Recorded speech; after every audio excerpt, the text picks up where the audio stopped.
beautiful evening. It was a gorgeous day today, and believe it or not, Jeff and I played a little golf today. That's not the believe it or not part, but we felt like we needed a jacket the first 4 or 5 holes. One of us felt like they needed a jacket. It was cool.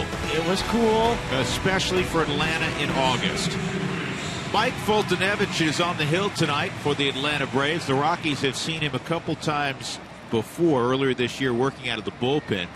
They have him in the starting rotation right now as Jose Reyes will lead things off for the Rockies. The first pitch misses ball 1. Foltynewicz has struggled his last couple of outings in particular. Young right-hander out of the state of Illinois, former #1 pick of the Houston Astros. He came over in that Evan Gattis deal. Yeah, 19th overall in the 2010 draft. 14 starts, 17 ball games. A couple of those games there have been against Colorado. And if you go back to that game that Jason Grilli unfortunately was injured, blew out his Achilles, Mike Foltynewicz came in and he didn't take the loss, but he gave up the hit to Cargo that blooped in for the walk-off win for the Rockies. 2 balls, 2 strikes. Well, he looks the part. He's a big, strong guy, 6'4", 220, just 23 years of age.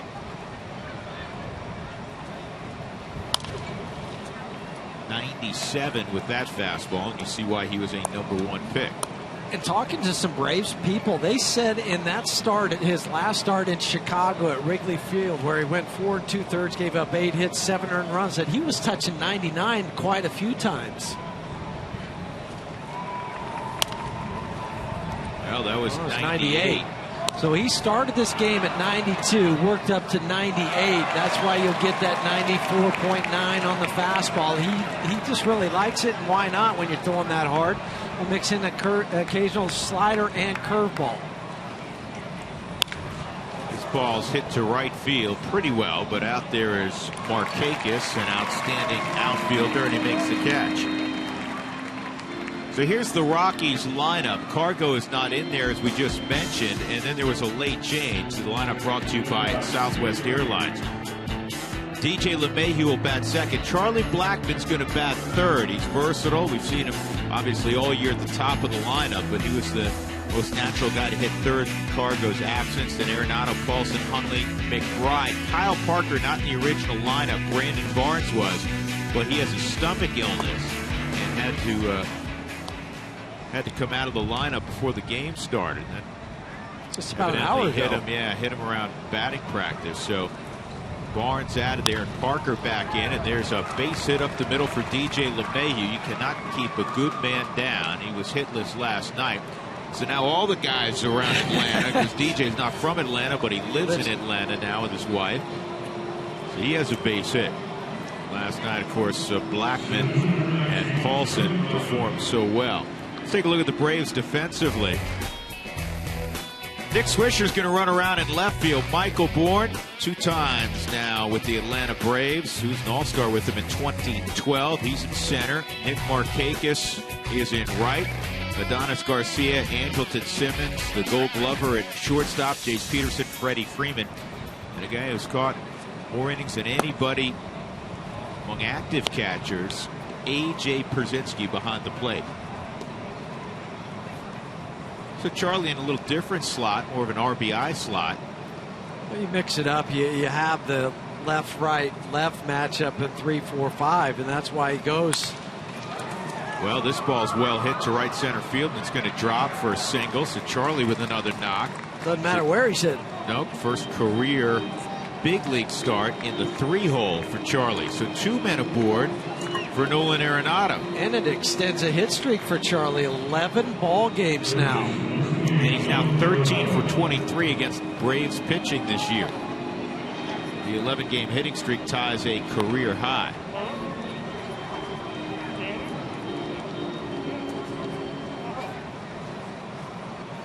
That's a luxury that Charlie gives you. If he hits left-handed, hitting third, then you bring up Nolan, right-handed fourth, and then Ben Paulson hitting left-handed, hitting fifth. That's why he's a natural fit for that third slot. And Walt is wary of splitting up the lefties because Atlanta does have 2 left-handers down in their bullpen that do a nice job left on left. In the old days, when you face, say, the Padres, we always use them as an example. They didn't have a lefty down there. You could double, triple up with left-handed bats in a row. Now you make the opposing manager figure out when he wants to use it. No swing. That's Vic Carapazza at first. Brian Knight's calling balls and strikes tonight. Adam Hamari is at second base, and then crew chief's Larry Vanover, he is at third. 2-0 on Nolan. Chance for the Rockies to get a quick jump.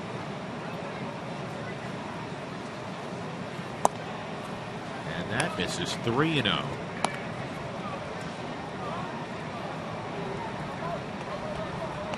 And there's Ben Paulson on deck.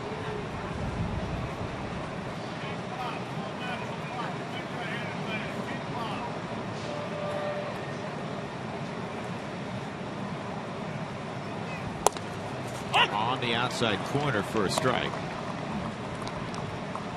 Didn't take much off that fastball to try to get it in. 96 miles an hour. I thought that was the get it over. The get it over where he takes him off.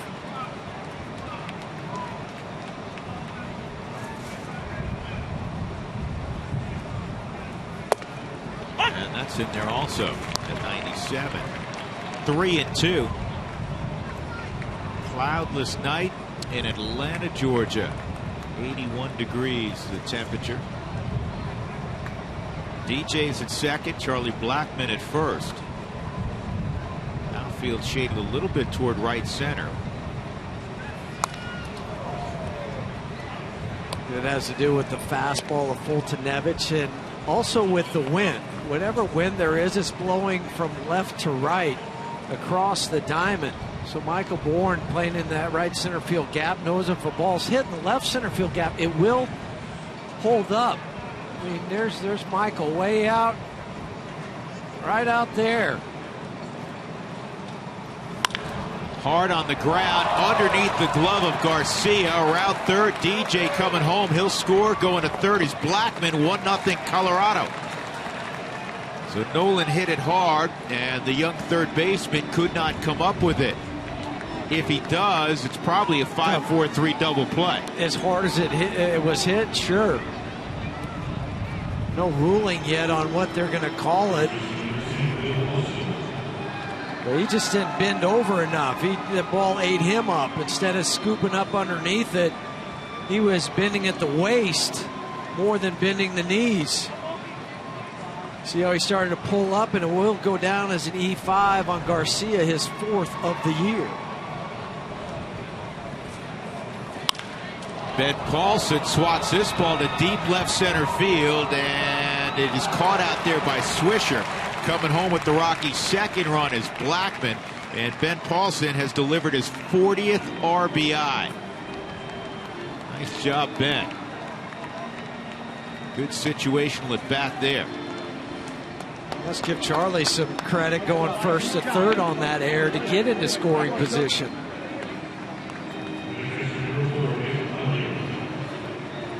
Ben not wasting any time lifting the ball out to deep left field. That'll bring up Nick Hundley.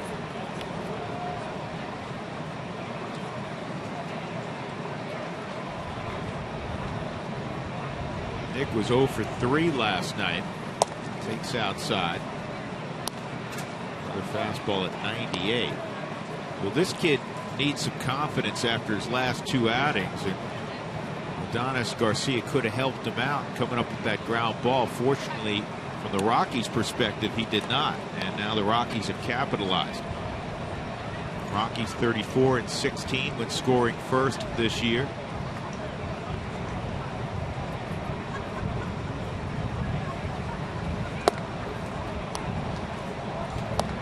And when a young pitcher is struggling like Fultonevich, 13 earned runs in his last 9 1/3 innings, you take advantage of any mistake, even if it's a mistake behind him by his defense.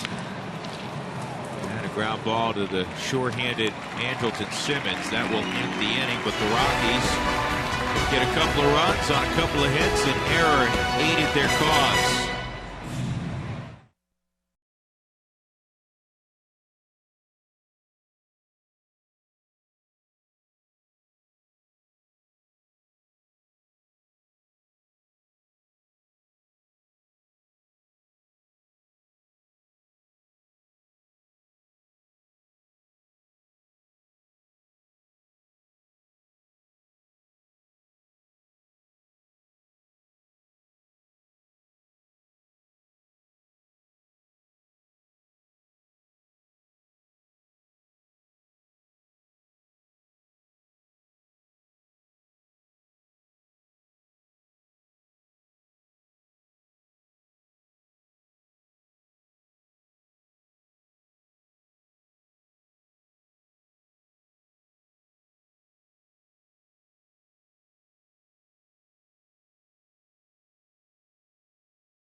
Chad Bettis, after missing 5 weeks of action, is back on the hill, and he's in the place where he made his major league debut in 2013. 14 started this season. The first 8 starts for Chad, he was 2-2 at the 3.44 ERA, and then his last 5 before going on the DL was a 7.62. That inflated the ERA to 4.88.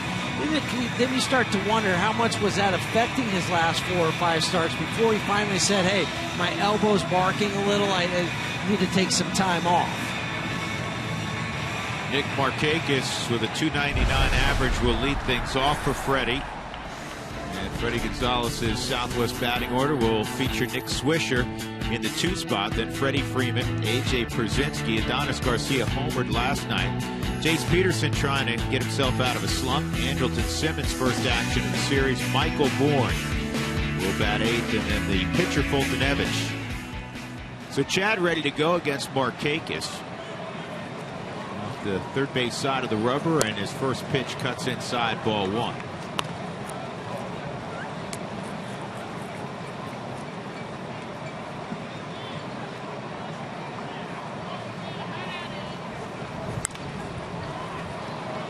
Fouled off. 1 ball, 1 strike. Markakis, 9 years a Baltimore Oriole before signing a 4-year deal in the offseason to move to Atlanta.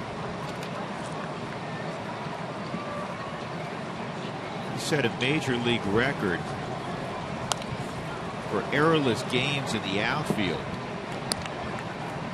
393, actually 398. He broke the record when he hit 393. He went 398 without making an error before finally making one in Washington on June 25th. 2-2. When you think about, most people think of errors for an outfielder. It might be a, drop, fly ball, or I think of it more of a guy throwing to a cutoff man and it skips off a runner and gets by him, allowing somebody else to advance an extra base. A lot of times outfielders get some tough errors. This is on the ground underneath the diving Ben Paulson, so a base hit.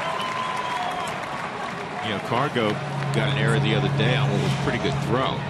Skip by Nolan, allowed him to go to second base. Let's go back to July 12th when Chad beat Atlanta. That was at Coors Field. That was the last day before the All-Star break. 6 innings, 6 hits, 8 strikeouts. Just a masterful performance from Chad, using all of his pitches, the slider, the curveball, the rising elevated fastball. That was part of that 4-game sweep by Colorado.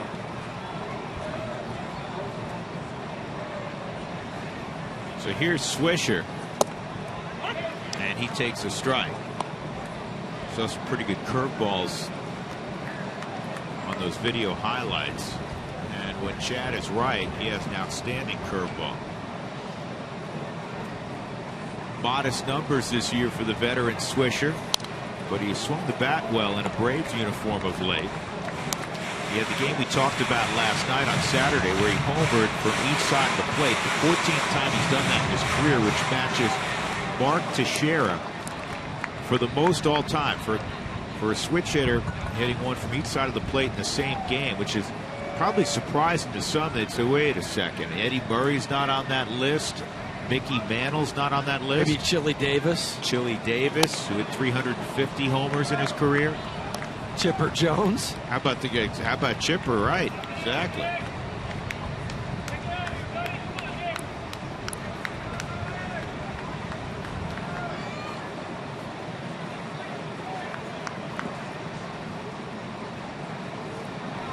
One and 2 on Swisher, son of Steve Swisher, who was a very fine big league catcher for a long time. 2-2. Nick, part of that 2002 draft that produced some thump. Prince Fielder, 305 home runs in his career. Curtis Granderson, who we just saw, 259. Swisher, 244. Brian McCann, the former Brave, 221. All out of that 02 draft class. Got him. And there was a curveball. Yep, and he got him out front. So a strikeout of Swisher, first out in the bottom of the first, and that'll bring up Freddie Freeman. A little humidity here down in Atlanta. Get extra spin and rotation and friction on the ball. Swisher's mad at himself, but he's so far out onto that front side, he just couldn't make contact.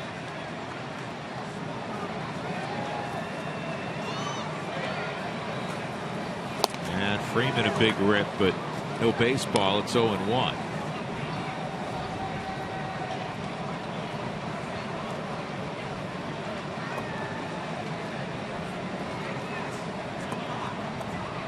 Freeman 0 for 3 last night.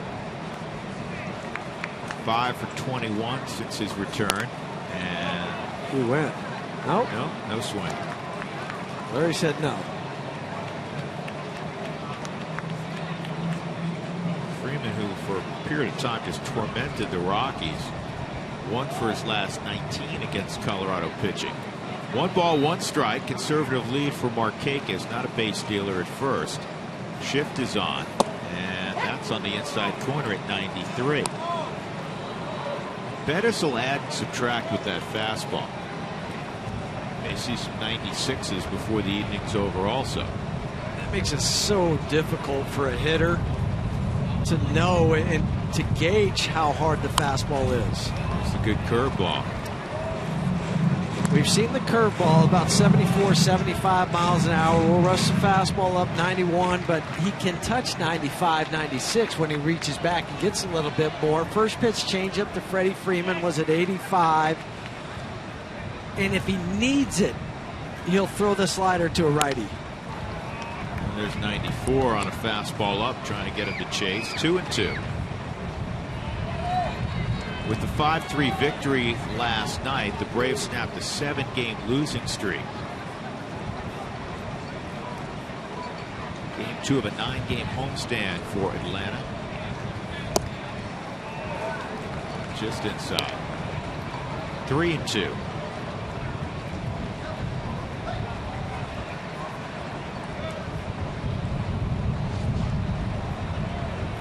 A.J. Pierzynski on deck. Start the runner. Yep. They do. Swung on and missed. Nick's throw is so good that Markakis is hung up. And the Rockies in the rundown will get the at Jose Reyes. Tags Markakis. It will be a caught stealing for Nick Hundley. Very fine start for Chad Bettis. A couple of strikeouts in the first frame. 2-0 Rockies.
On Root Sports is brought to you by your hometown Toyota stores. Let's go places.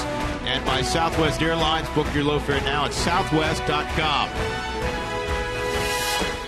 For Goodman, Jeff Hewson, Mark Stout from Turner Field in Atlanta. To the Braves for another season, and they're off to a brand new ballpark, SunTrust Ballpark in Marietta. Matt McBride in the second inning will lead it off, then Kyle Parker and Chad Bettis.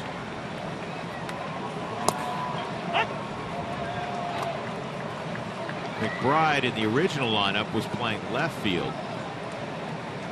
He's now in right. He's played more right field this year in AAA than left. But he gets all of his work in all these different positions during batting practice. So I saw him taking fly balls and left, and then he slid over and did some right, took ground balls at first. Though he hasn't caught much this year, he still obviously brings that element to the table. He can go back there. He was drafted as a catcher out of Lehigh. He catches bullpens, still works on blocking balls in the dirt. He has over 3,500 minor league at bats, and he's a 300 hitter, 2-2.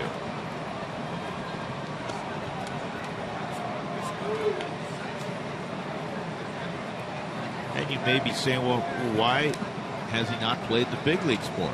3,500 at bats. He's proven he can hit. There has to be a spot available in the organization that you're playing for to either supplant somebody or to be that extra guy. The old adage, if you can hit, they'll find a place for you.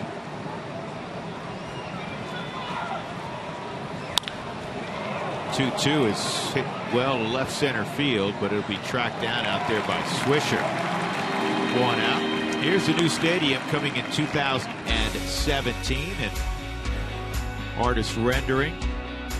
A little bit smaller ballpark than they have here. It's a little over 41,000 it'll see.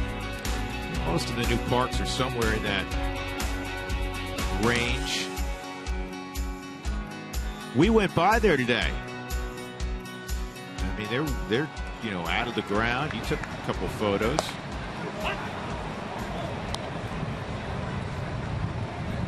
Yeah, Marietta, half hour, 35 minutes outside of town. 1 ball, 1 strike. There we are. Took that photo. We did slow down. I wasn't driving, so that's why I could take the photo. Well, if you look carefully, there I am. We go back to the photo 2 outs. There I am. You don't have a telestrator. I'd circle at the top there in the orange. This is Drew. Right up you do have a telestrator. Yes. Yeah, I was kind of running things up there for a while. You have your hard hat on. Yeah, I was making sure that crane to your right. You know what? OSHA would not let you up there, okay? Just hovered in the right spot. Actually, we're driving by on the road there, right next to it. I had to get him to slow the car down to make sure I had time to get there and snap the photo. I had the camera, and Drew's driving like Miss Daisy. He's just sitting there holding up traffic behind me. We didn't You needed care. to take a shot. You said, hey, we don't want it to be blurry. So I slowed down. Well, I appreciate that, but the cars behind us, they were honking their horn. They didn't like it too much. You're Frasering up this story. You're embellishing it a little bit. George, I hope you're listening. Hey. How about Chad Bettis? That's a rocket up the middle. First career hit for Chad. And that wasn't a cheapie. He was 0 for 34 prior to that. Did he get the baseball? Not yet. He's trying to be shy about it.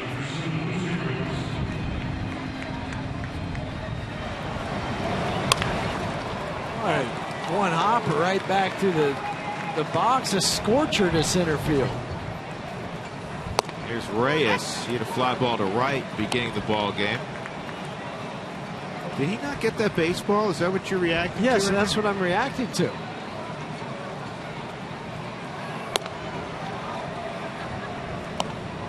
He couldn't have said, I don't want it. Everybody wants their first big league hit. Have to take it. Please don't foul it off. Well, it's in the air to left. That's going to end the inning. Swisher makes the catch. We have to follow this baseball now. Rockies have a 2-0 lead, middle of 2. Simmons has it. Oh.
Hit, and the baseball was back in play. Fortunately, here's what happened. Fly ball to Swisher. The ball ends up with Freddie Gonzalez, and Freddie gives it to the Rockies bat boy, who stuffs it in his pocket and then sells it. No. He runs over here. He cleans up the on-deck circle, and then he gives it to Tyler Sanders in a moment, who is the assistant clubhouse director to Alan Bossert. Tyler's with us on the trip. Tyler from the area, had a lot of friends and family. Oh, you know what? He and Paul Egan's the two biggest Georgia Bulldogs going. He used to work in the football team and equipment for the Bulldogs. Perzinski at the plate, so Chad does have the baseball. How about if that ball would have been fouled off, trying to get that ball back? Well, listen, it wouldn't be as tough as it would be, say, at AT&T Park on a Friday night with 40-some-odd thousand. Now it's up to good hands now. Tyler has it. It's become very cliche to do that. Fake toss. I like when they write on it, spell your name wrong, do all sorts of different things to the baseball. 3 O's in there, 3 and 1. Then they hand it to you, you're reading it, and you're thinking to yourself, oh no, they damaged this baseball that I have. Then they give you the other one. Coming on is Parker in left field. He makes the catch. We haven't taken a look at the Rockies defense. So Parker was not in the original lineup. Brandon Barnes was. Barnes was in right, McBride in left. So when Parker got inserted, Parker went to left, McBride to right, Charlie Blackmon, of course, in the middle, Arenado Reyes, LeMahieu, Paulson in the infield, and Huntley's behind the plate. And there's the Rockies defense tonight. Up 2-0. Chad Bettis with one out faces Adonis Garcia.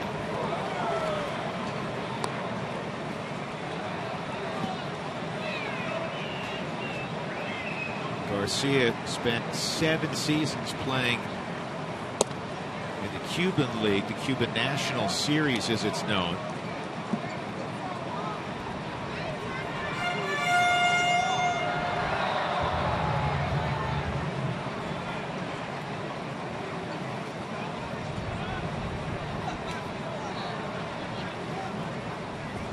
Two O's a strike, 2 and 1.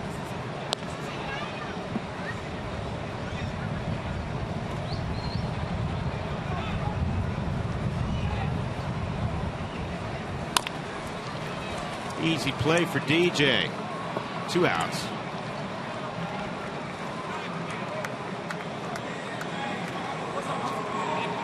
Rockies fans, join in on the conversation. We invite you each and every night. Photos, comments, use Twitter, Instagram, or Facebook, and make sure you include the hashtag Toyota Talk. Toyota Talk.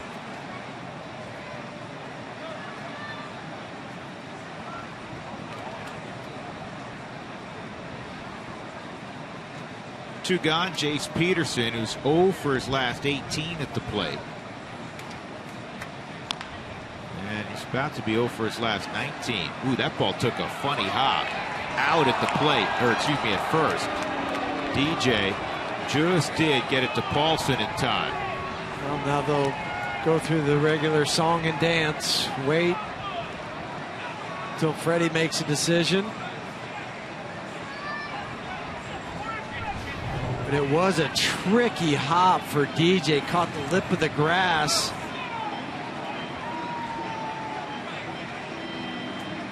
Sidearm throw, stretch from Paulson. Ooh, you know what? We're going to take a look. Take a look at that. But again, he was ruled out on the field. Be tough to overturn.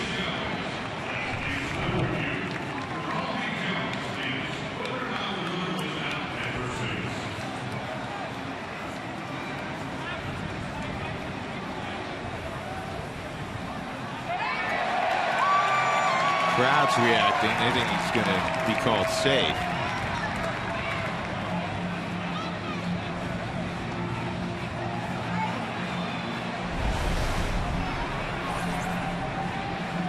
Time for a Subaru review. Whether you're on the road or at the game, everybody could use a second set of eyes. We're looking at it in New York.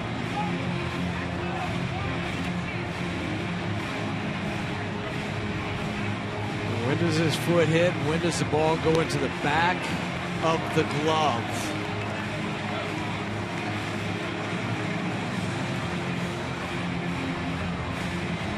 That's probably the best angle.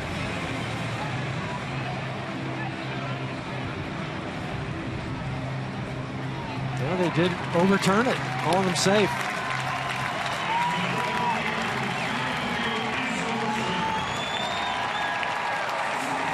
So that snaps an 0 for 18. It'll be an infield hit for Peterson. And that'll bring up Andrelton Simmons. Well, from the first 2 angles we saw, I thought he was out, but then that last one showed his foot hitting that bag before the ball was into the back part of the glove.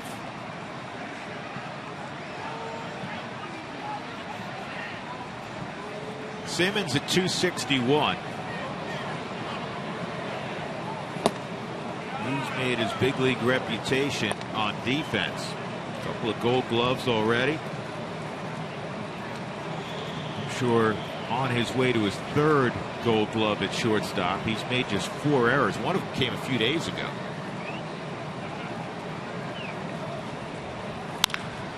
Hard ground ball, diving, stopped by another Gold Glover. Out at first base, Nolan Arenado. You just run out of words to describe how marvelous a defensive player Arenado is. Quick first step, the dive, looks at second base. Doesn't happen there, but I'll go across the diamond and get him at first.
Blackmon and Arenado, 2, 3, and 4. Who wants tacos? When the Rockies score 7 or more in a game, go to participating Colorado Taco Bell locations the next day. Make sure you do it between 4 and 6 to receive your Rockies taco special.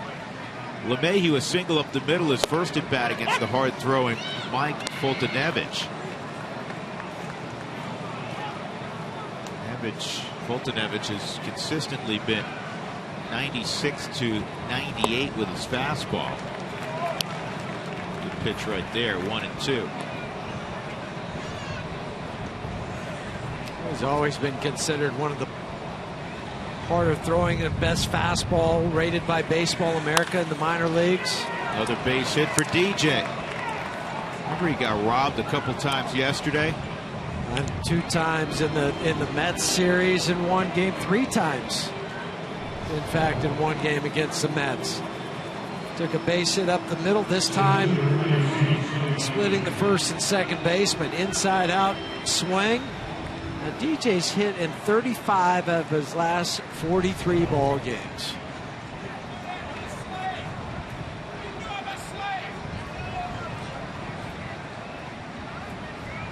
Charlie's got an 11-game hitting streak we discussed earlier.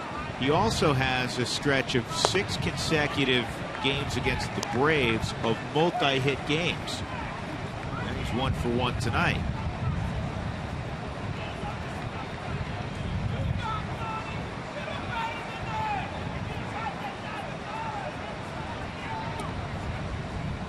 Third time in Blackmon's career he's produced at least a 10-game hitting streak.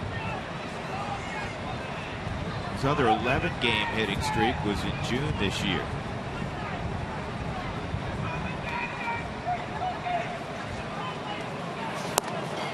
Last night, leading off the ball game.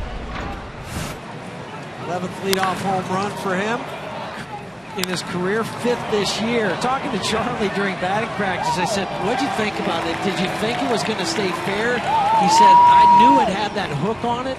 I was just hoping it'd get around the pole before it finished hooking.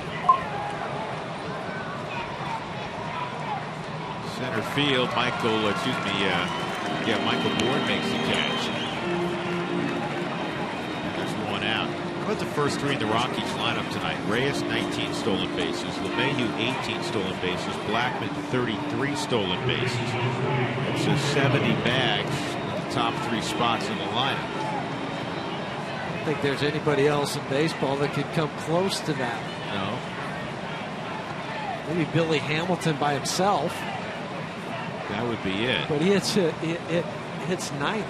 Well, if Charlie was in the American League, he'd be leading the American League in stolen bases with those 33. Arenado, a big swing and a miss. Nolan reached on an error by the third baseman Garcia in the first and scored a run. And also Blackmon on the error went first to third. He would score on Paulson's sac fly to deep left. This is again at Garcia. He will get just 1.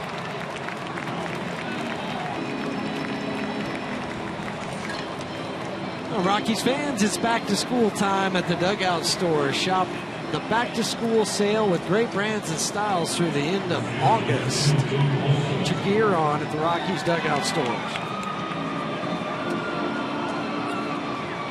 I want to correct something I said last night. I feel awful about this.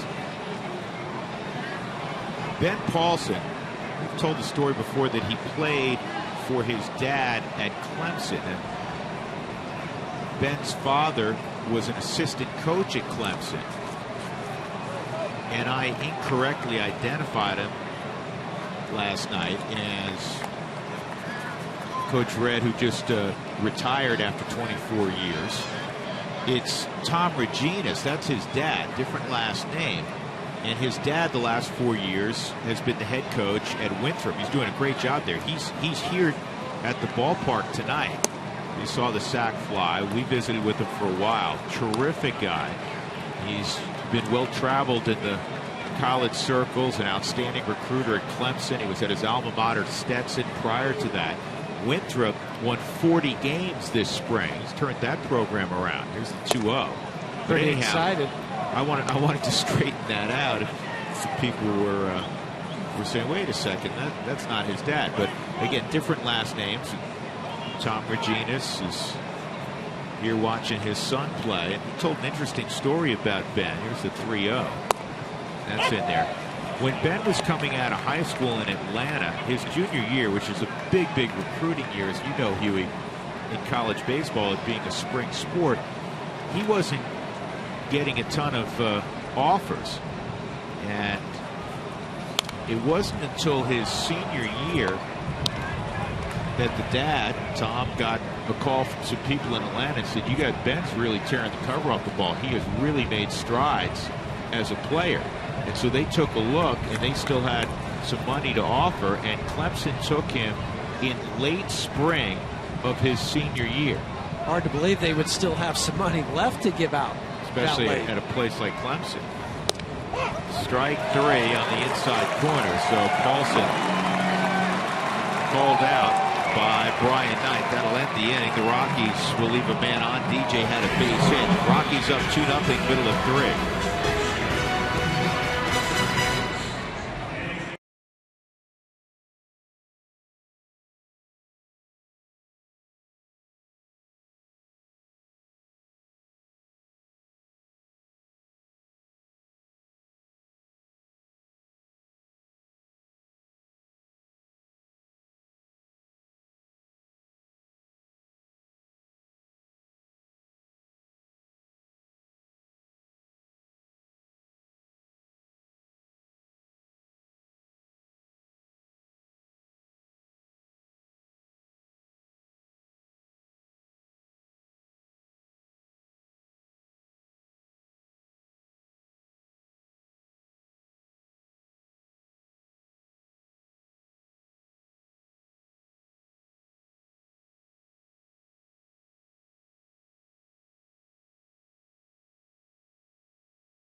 Rockies up 2-0. Bettis coming off the DL, hasn't pitched in 5 weeks. Said his right arm was kind of tight, but he's back. And I asked pitching coach Steve Foster what makes him good when he's going well on the hill. He varies the speeds of his pitches well, and he locates his fastball. When his curveball's in the zone and out of the zone, it's 70 to 75 miles an hour. Then he's got a fastball anywhere from 90 to 96 sometimes. And when there's that big a variation of speed, it's tough to hit when you're in the zone, because then you get control of the at-bat. And Chad, when he's on, he gets control of at-bats. Be the key from Steve Foster. So, Drew and Jeff, he's going to do that here. He's done it so far, only allowing 2 hits. And this is going to be an out that Paulson gets, but that's what Chad Bettis does when he's going well. And that's what he's been able to do this year. He's already faced the Braves once, and then earlier in the year, the only time he's pitched on the East Coast, that game at Philly where he pitched really well. Didn't make his debut here August 1st, 2013, but that one we're not going to talk about. Let's hope he changes that. Well, so far, so good tonight. Mark gave up the base hit to Nick Markakis, and then the infield single to Jace Peterson. Another mishit ground ball. Ben electing to take this himself. He got too close to Chad to make the toss. That's a hard one when that guy's that close to you to try to toss it up as he's running. Probably smart play. Him. Yeah, that was a smart play. Good decision by Paulson. Got a good feel at first base. Mike Foltynewicz at the plate. He had a double in his last start.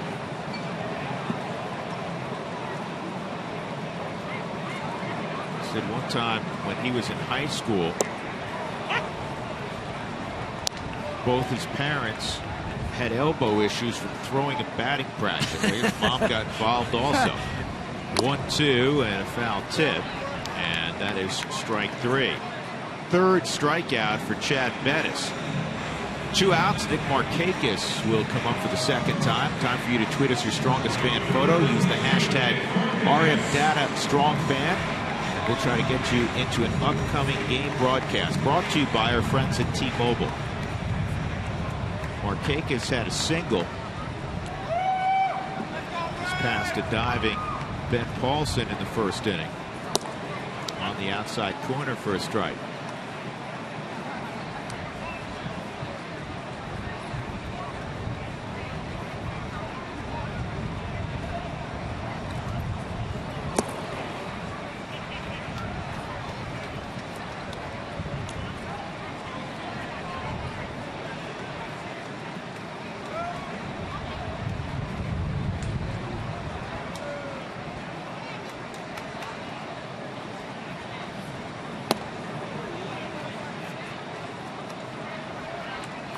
Two balls and a strike.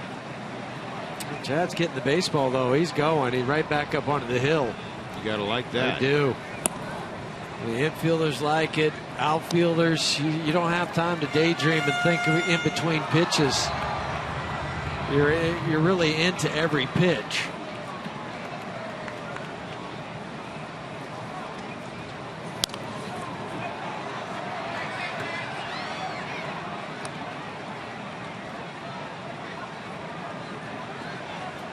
Good to have a tempo in the game.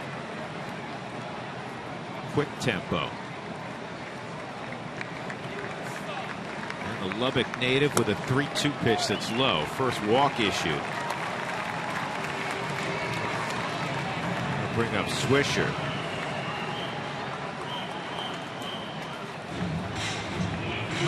If you're wondering about a pitch count with Chad coming off an elbow injury, there is one, but it's not necessarily a hard, fast, say 75 pitches. But I certainly don't expect to see Chad Bettis throwing 100 pitches tonight. Probably in the neighborhood of 85 would be my guess, depending on how hard some of these innings are. Right now, he's at 43 pitches. 23 strikes, 20 balls.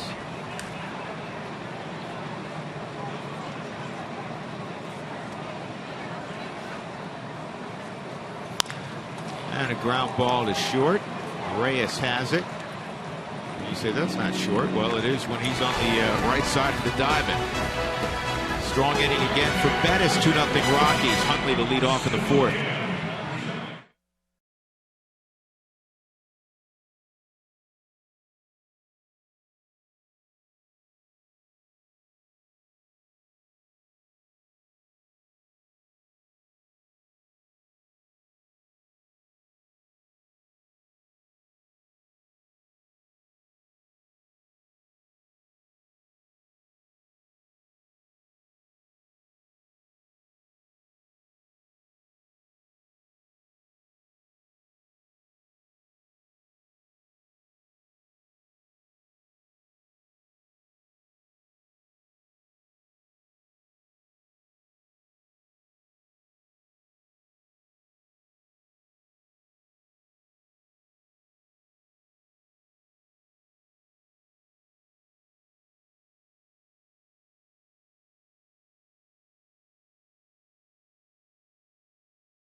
Town of Mountain Village viewers from Mountain Village, Colorado. Thanks for watching the Rockies on Root Sports. And be sure to tell us where you're watching from on Twitter at RootSports_RM using the hashtag WhereWeRoot. Mountain Village is not all that far from Telluride. Southwest, as the crow would fly from Telluride. Well, thanks for checking us out tonight. Nick Hundley in the fourth inning. Drew Goodman, Jeff Houston, Mark Stout, Hundley, McBride, Parker. Rockies got 2 in the first against Mike Fultonevich. Trying to snap a 4-game losing streak. Rockies have lost 12 of 14, just 10 and 25 since the All-Star break. And that's on the ground to third, and another error on Garcia. Even the one he did field earlier, he bobbled. So it has been a rough 3+ innings for the third baseman, Garcia. Those balls just ate him up. I remember a night, a bunch of years ago. I'll tell you about it after we watch this. It's really pretty easy play. It is, but he's not bending low enough. He's not staying low enough, bending the knees to work up underneath the baseball. I remember the Atlanta Braves came to Coors Field, and now a colleague of ours, Hit and Run, was on. Mark DeRosa, who's doing a great job, funny guy, charismatic guy working for MLB Network.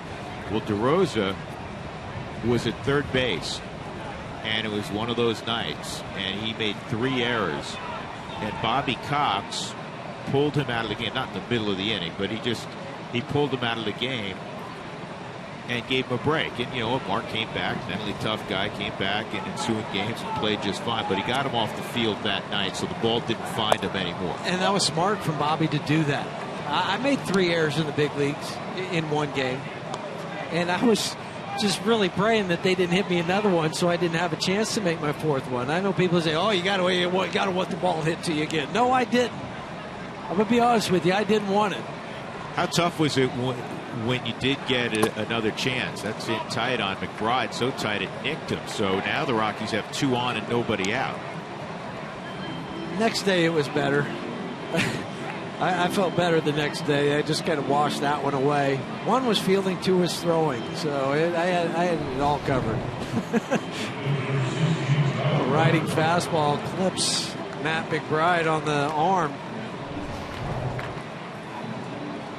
Kyle Parker up there. The Rockies trying to build another run at the very least.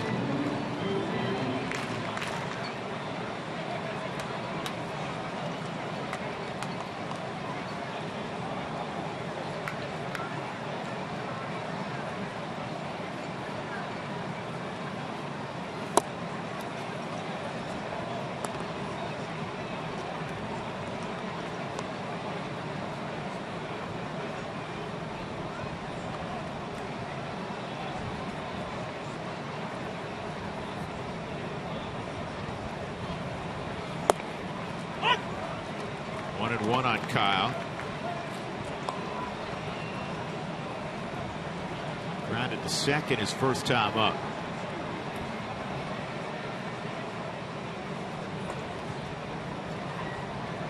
Parker's folks were here last night.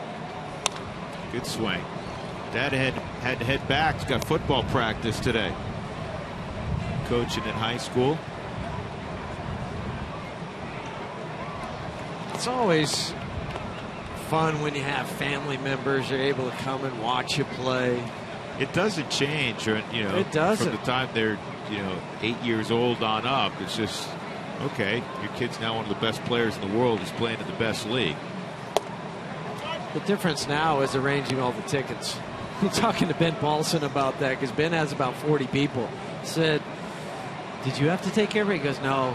Fortunately, my mom helped out. She did a lot of the work," which is not surprising. Once again, doesn't matter what age they are. That's right. Mom takes care of everything. Mom takes care of everything. 3-2 on Parker with Bettis on deck.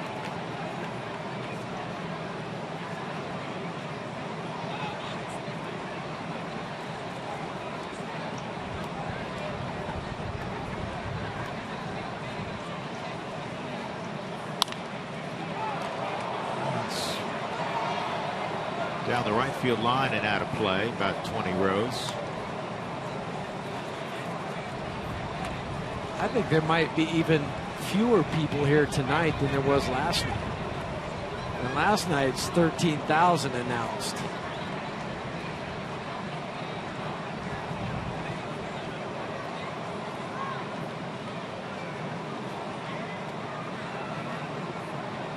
A gathering. Good way to put it. And Garcia fields it and throws out Parker. Look back at Kyle run right away. He thought it may have gone foul. In any event, second and third, one out. Chad Bettis at the plate. I was watching Garcia come field that ball. Remember last night he fielded a ball that he shouldn't have, a bunt that was probably going to go foul. He didn't start to run right away. You're right, Drew. That ball might have gone foul.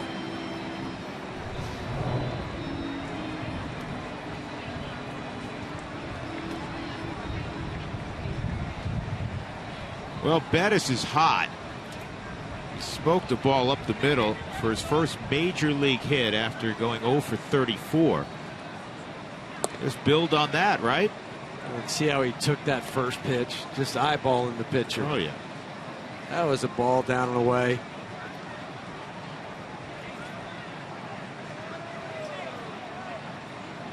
You always have to be aware and alive for a squeeze.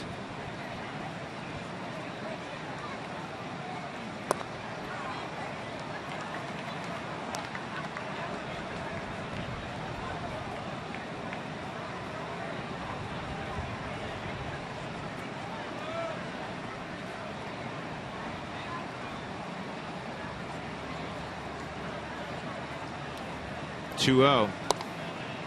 3-0. And look down at Stu Cole.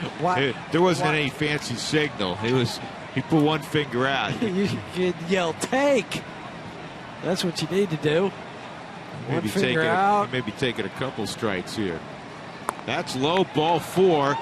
And on 4 pitches, Fultonevich just walked Chad Bettis to load the bases. And that will get Roger McDowell out quickly. Longtime pitching coach in Atlanta, Roger McDowell. One of the senior members. So the Rockies have the bases loaded. Hundley is at third. He reached on the error by Adonis Garcia. Matt McBride at second. He was hit by a pitch. And now Bettis walked. You're going to hand out freebies, take advantage. And Jose Reyes intends to do that. He's 0 for 2, a fly ball to right and a fly ball to left.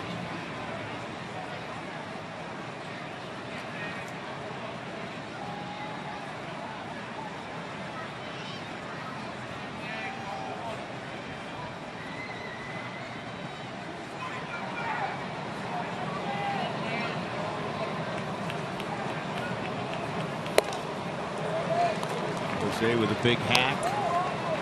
0-1.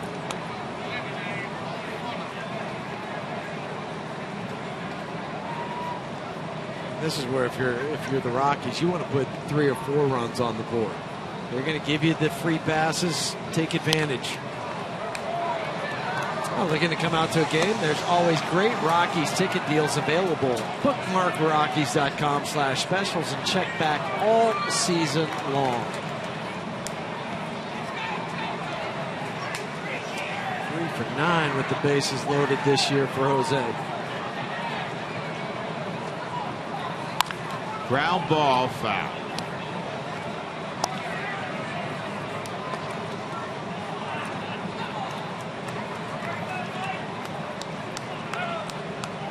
Oh, look who's up.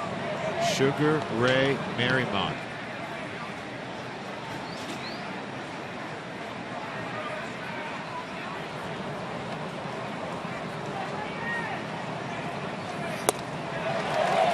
Fultonevich with a 98-mile-an-hour fastball strikes out Reyes. And now there are 2 outs. Pitched up, on the first pitch to Jose and finished him off with a fastball up. Both times chasing a ball out of the zone. Looks good, but it's not good for you. It's like the dessert. Looks good. Then you have to work out extra. You would know that. Here's LeMahieu. Sliders outside. DJ, 2 singles in the game. Yes, 2 of the Rockies' 4 hits. Rockies up 2-0, hitting here in the 4th with the bases loaded.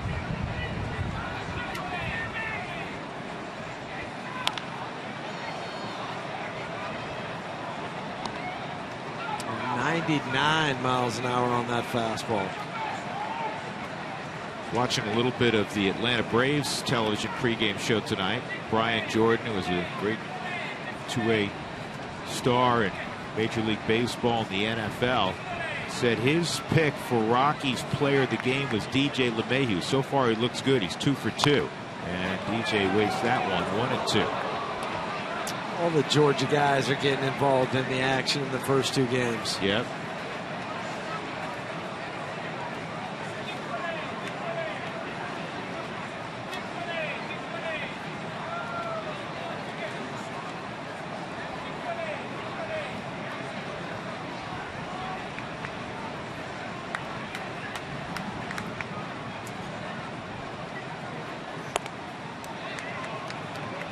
On that fastball. Not many starting pitchers visit 100 miles an hour. On their 75th pitch. Roger McDowell likes that. He just wishes he wasn't hitting 75 pitches in the 4th inning. And now it's 3 and 2.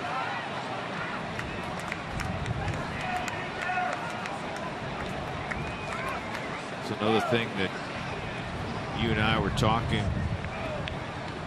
about with Ben Paulson's dad today. How many guys throw 95 plus? Starting pitcher used to be there. Again, we talk about it all the time. There were so few guys that did that now. And even at the collegiate level, there are more and more guys throwing in the mid to upper 90s. And this is thrown out to center field, a base hit. It'll score 2. LeMahieu coming through yet again. And the Rockies have a 4-0 lead. DJ is 3 for 3. Brian Jordan picked the right guy. He sure did. As you said, 3 for 3, but none bigger than this last hit. Remember, Fultonevich struck out Jose Reyes with the high fastball. He tries to climb the ladder again to DJ. Now look where this ball is, right up towards the letters for DJ, but he pulls his hands inside close to his body. That right elbow really drops down into a nice slot, and that's the only way you can get that barrel to that ball. If you try to get big and long with it, he'll strike you out every time. 49 ribbies now for LeMahieu. Blackman at the plate.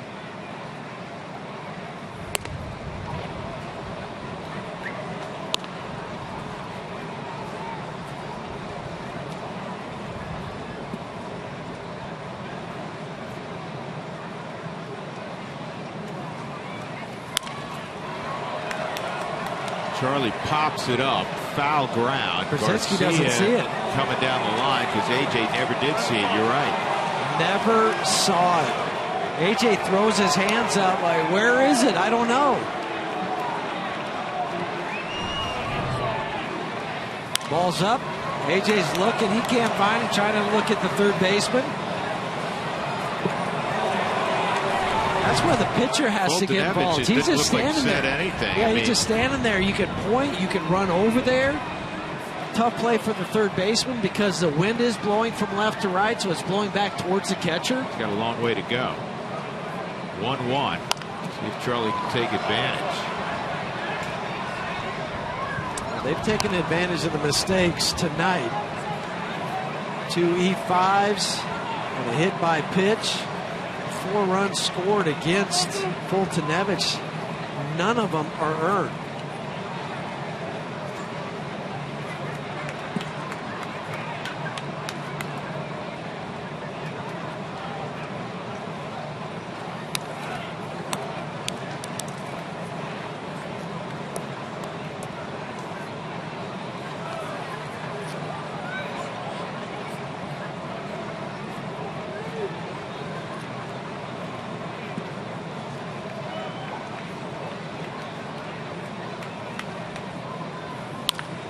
that is lined right at Freddie Freeman. That'll end the inning. Rockies get a pair of runs on a DJ LeMahieu base hit on a 3-2 pitch with the bases loaded. 4-0 Colorado.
Brought to you by the Ford Fusion. Power you want and good looks too. Ford, go further.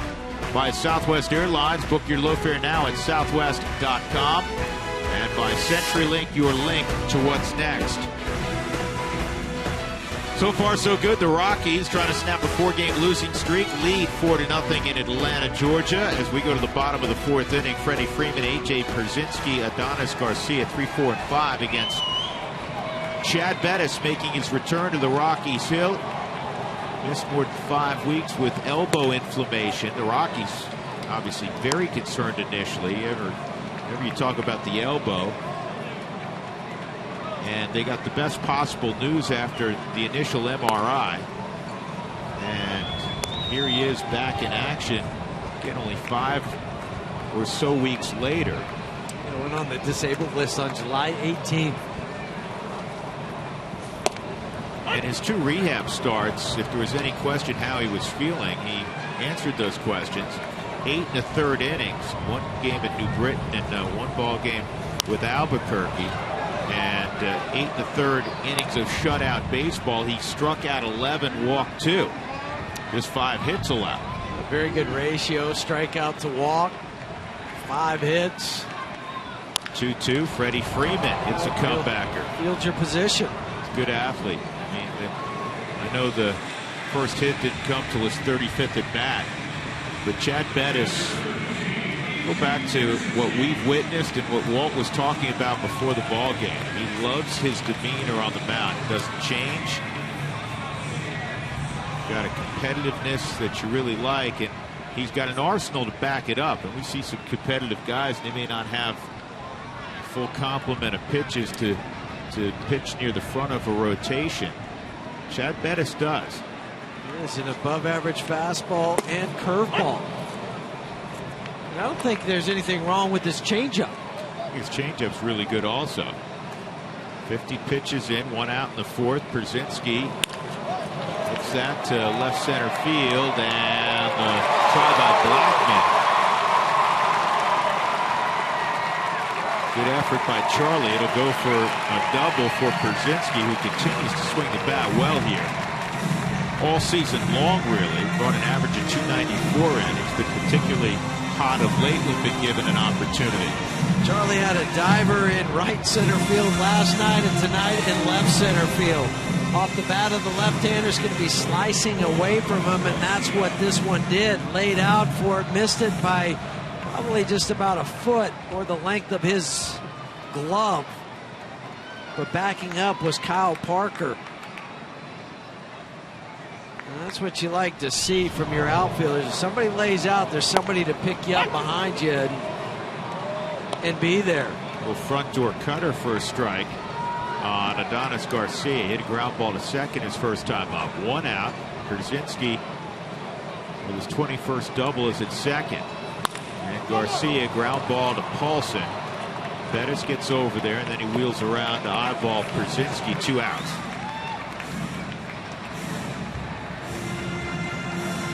Bring up Jace Peterson. He had an infield hit to snap an 0 for 18 in the second inning. So we saw a backup from Kyle Parker in the outfield, and just a moment ago on that ground ball, you could hear Nick Hundley say, "Get over." Well, that's guys just being in the ball game, reminding that pitcher, even when it's hit, go ahead and yell it. It's okay.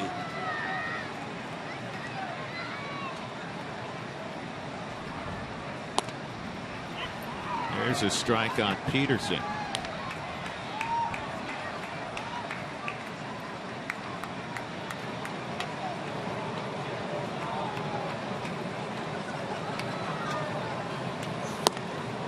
Oh, and 2.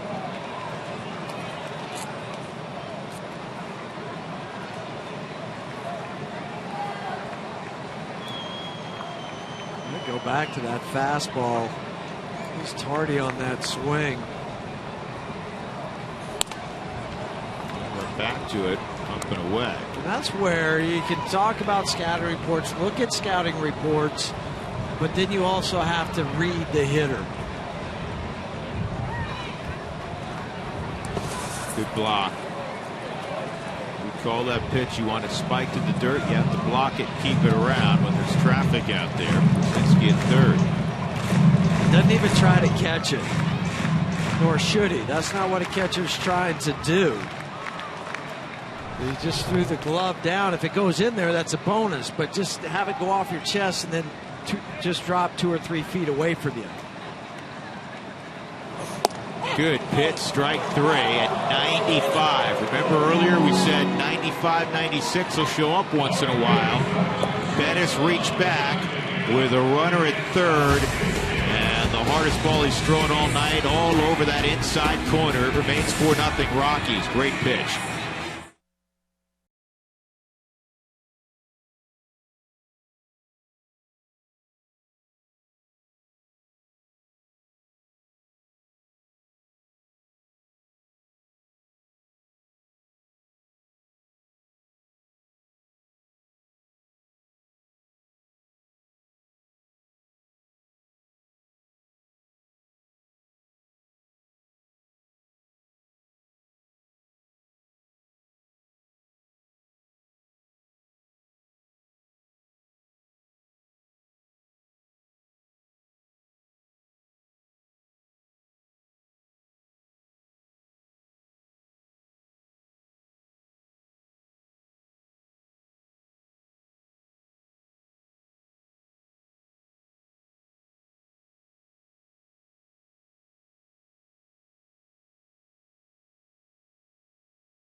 Lead things off in the 5th inning. The Rockies' upcoming home schedule is brought to you by Remax. Rockies won't be home till next Monday. They open up a 3-game set against the very warm Arizona Diamondbacks. They're playing good baseball. And then it's a 4-game set against the San Francisco Giants. 2 teams very much in the playoff hunt. I think we would have said that about Arizona a while back, but they've emerged here in the second half. Nolan Arenado, Ben Paulson, Nick Hundley in the 5th inning against Mike Foltynewicz.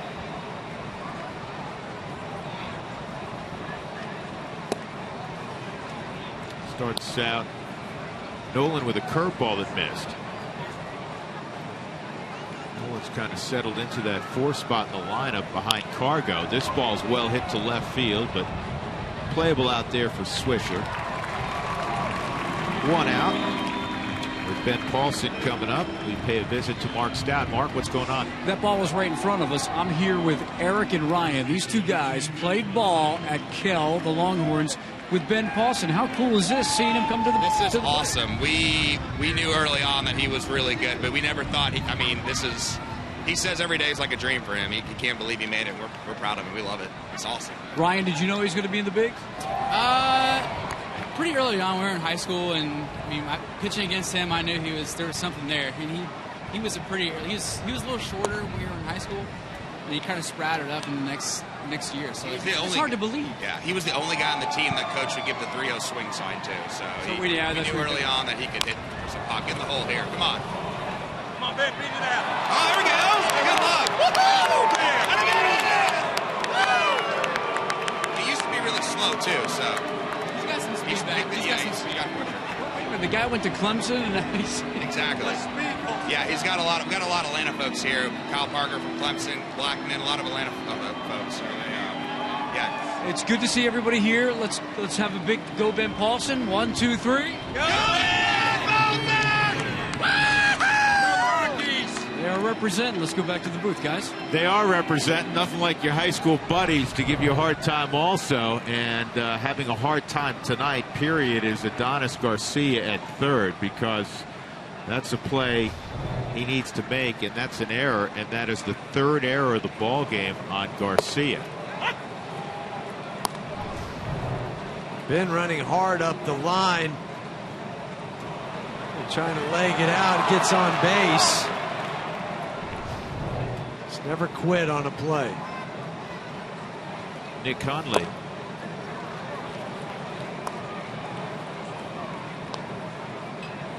Most errors in a ball game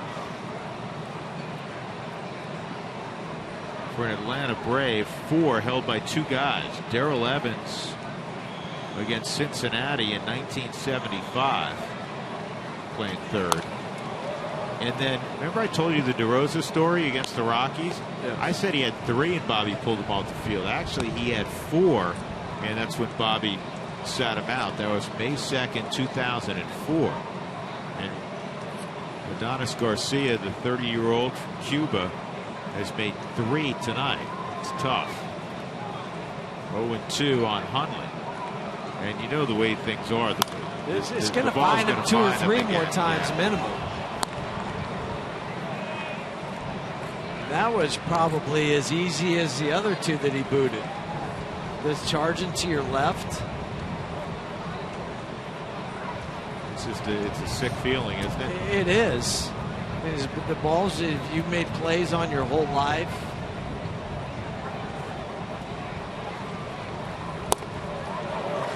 And Fultonevich strikes out. Nick, 2 outs. And that'll bring up Matt McBride. 3rd strikeout for Fultonevich.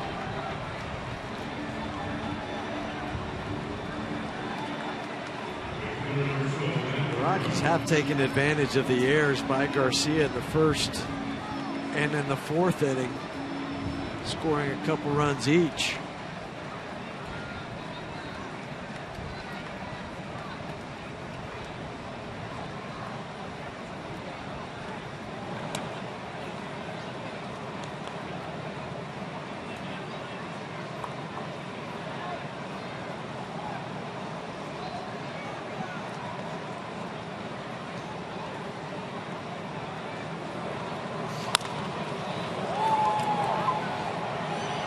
Swisher coming on, and he'll make the catch. McBride retired. Rockies done in the 5th. Paulson reached on the error by Garcia. 4-0 Rockies.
Rockies lead at 4-0. Chad Bettis has been terrific. 4 shutout innings, 4 strikeouts. Also threw out his first big league hit. Charlie Blackmon's got an 11-game hitting streak. And because of the errors by the third baseman Adonis Garcia, all the Rockies' runs have been unearned. But DJ LeMahieu threw out a big 2-out, 2-run single to double the Rockies' lead from 2 to 4-0. Garcia with a pick-me-up from Nick Swisher. That's what a veteran needs to do. He's the second major leaguer to make 3 errors in a game this year. Andrelton Simmons with a sharp single.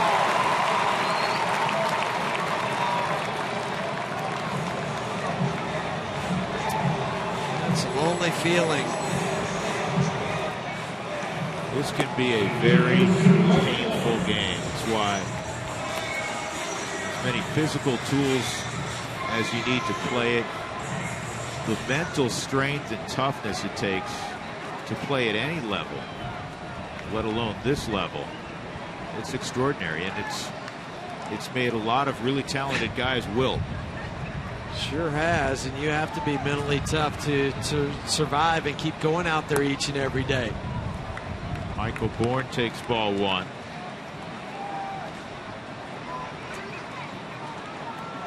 The other major leaguer, the other guy to have 3 errors in the game is Danny Muno of the Mets, who did it against Atlanta back in June. You know, and as good as Nolan is, he's the best third baseman I've ever seen. Nolan had 3 errors in a game this year. They removed one. It was a kind of a questionable error. That was the one where he was throwing off balance in the foul territory towards home. It went off the runner. Right, but for a short time, he was credited with 3 errors. So, I mean, it can happen, especially at third base. Tougher to read your hops at third base than it is at second or short. That's why what he does on a nightly basis is even more impressive. Some of the in-between, the short hops that he gets. 2-0 on Bourne, and now it's 3-0 on Bourne.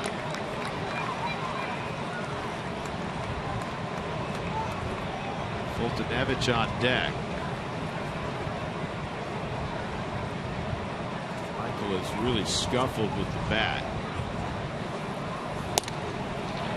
And that's ball 4. And they're going to call Fultonevich back, down by 4-0, down by 4 runs. They'll go to their bench. Go to Johnny Gomes. Yeah, Johnny Gomes had a big game yesterday, including a 2-run home run. For the first time tonight, Steve Foster will go out. Brewfest returns Saturday, September 5th. Purchase the Brewfest ticket package to enjoy beers from 16 regional breweries and vote for your favorite brewery to win tap space for April 2016.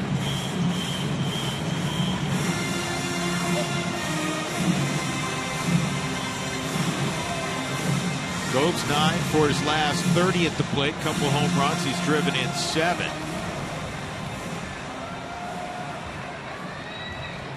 He's in his career been a dangerous pinch hitter because of his power. You see active leaders, home runs as a pinch hitter, Gomes and Chris Heisey. Former Rocky Seth Smith on the list.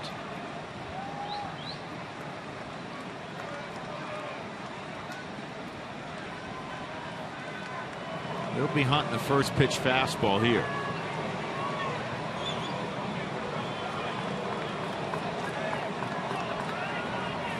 Nick was telling the second base umpire, Adam, to move to his right. That's why you could see some of the hand gesturing going on behind the plate. As close as DJ is playing to second. Just needed a clear view of so he could see his infielders. That's 2-0. You can see the sight line right here going through there. He wanted to try to move Adam more over into this area so he could clear it up for DJ in case they wanted to run a back pick.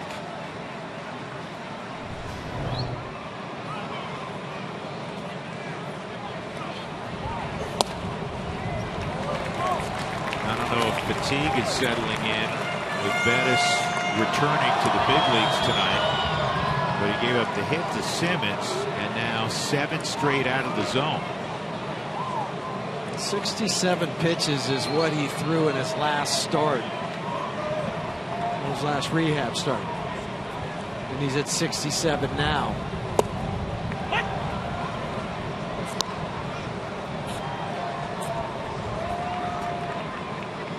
His 13 previous starts, he had averaged 94.5 pitches.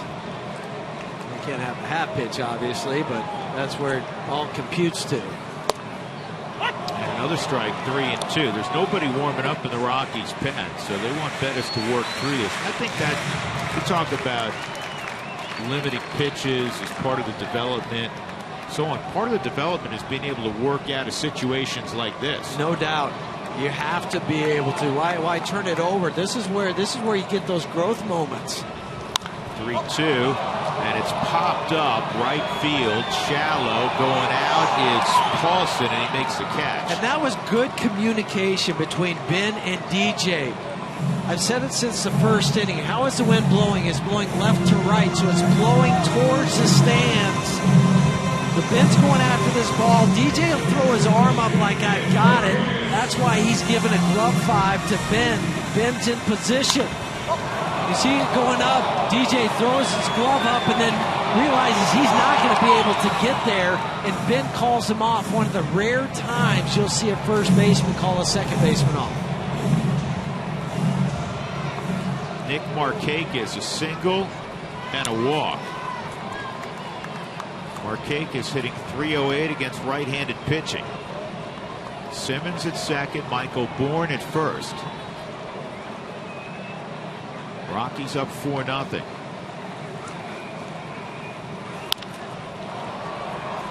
How about that? After throwing 7 straight balls, he comes back and gets Gomes to pop up. And now first pitch strike to Markakis.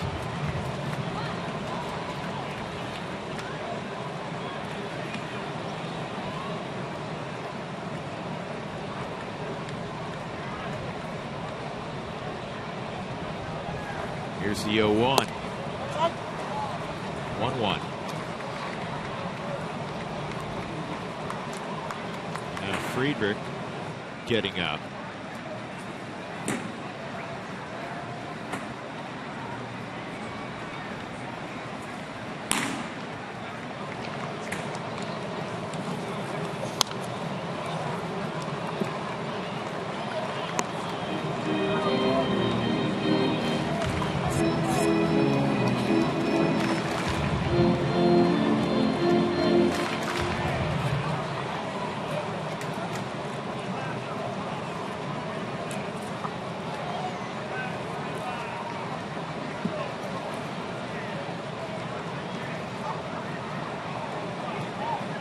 Two on Markakis.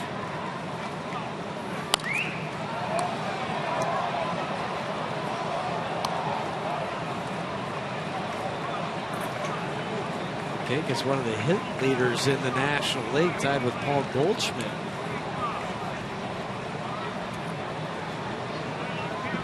Got 6 more knocks than Charlie Blackmon. He's also hit into 14 double plays.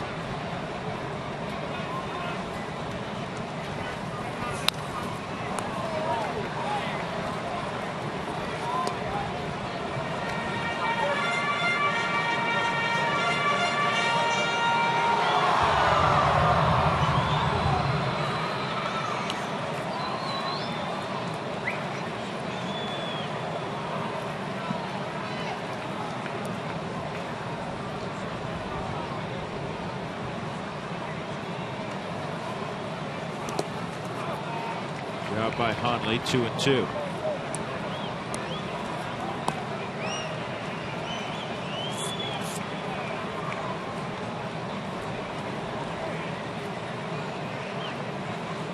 Markakis was the 7th pick overall in the 2003 draft, and he has not disappointed.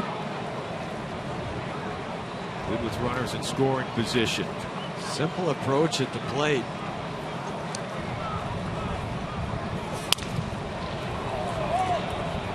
Check that Need some bat. new lumber.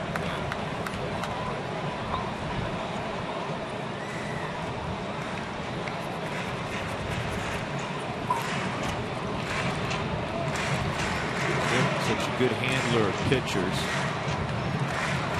This is wise. You know, you came in with the cut fastball. You didn't fish for the changeup you threw. When you walked him in the third inning, he laid off a changeup. What do you feel comfortable throwing?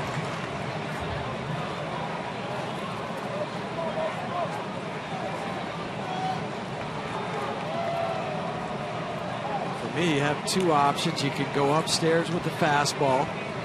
Always a good choice for a left-handed hitter.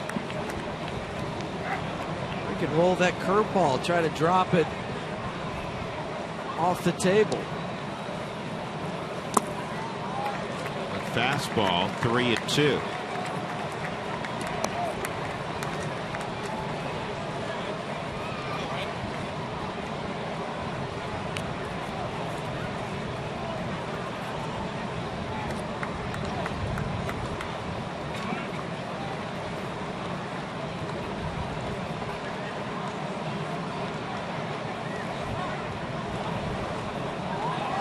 Not a bad throw, but 3-2 count. It's not to try to pick the runner off. That's a bonus if it does happen, but to keep him closer to second base.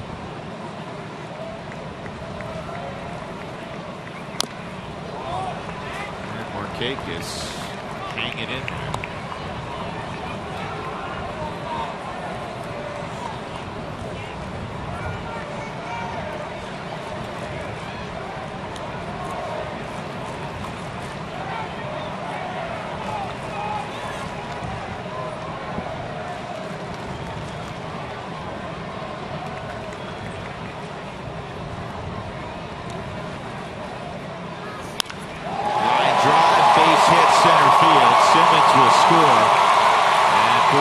First to third. Markakis with a high quality at bat wins the battle, and it is 4-1. Markakis 2 for 2.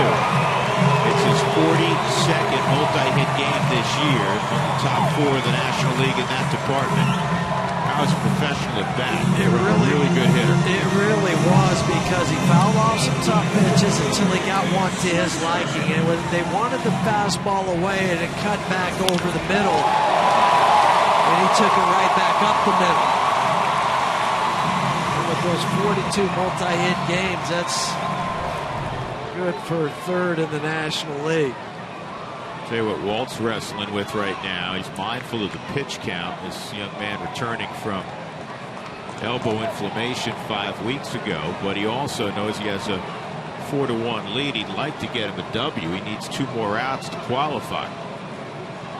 You got Swisher at the plate, a dangerous hitter, obviously, and then the most dangerous hitter in the Braves lineups on deck, and Freddie Freeman. And that's why you have Christian Friedrich warming up for those two left-handers in Freeman and Brzezinski.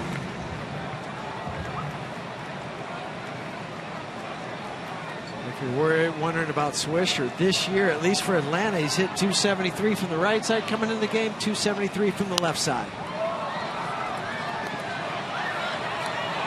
Swisher's never been a guy to get cheated. Most guys with big-time pop will take a big-time swing.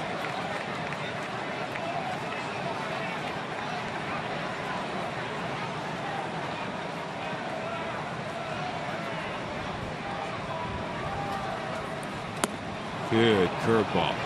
0-2. And that is the pitch he struck him out in the first inning on.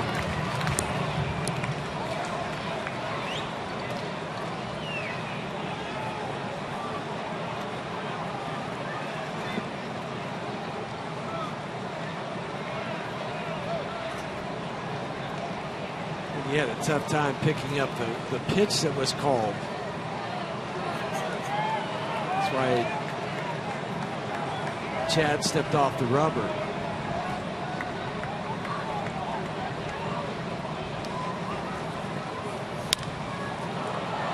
bumped up. Nolan may have a play here. I think he will. Ball came back. Yeah, there's that wind you've been talking about all night.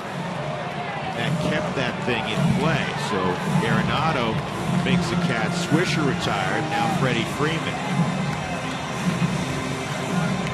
Took 3 pitches from Chad Bettis to get Swisher. First it was a 92-mile-an-hour fastball. It was a foul ball. Swinging strike on a 75-mile-an-hour curveball. And then a 94-mile-an-hour fastball fouled off. Big sigh of relief, but your work's not done yet. You got Freddie Freeman, but 2 outs.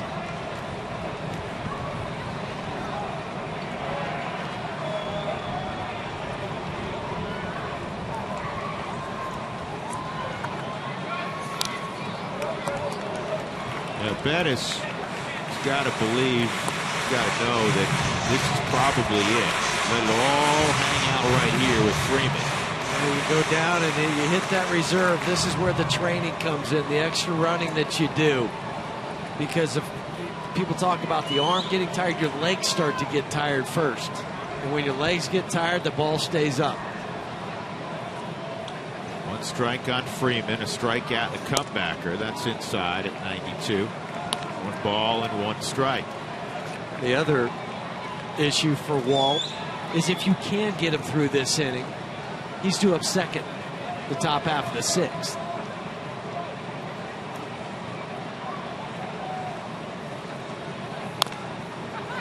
Again, they're working inside on Freeman with some success.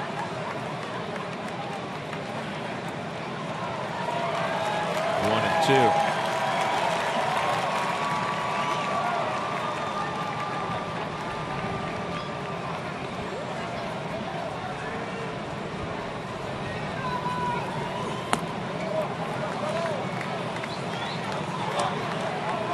2-2.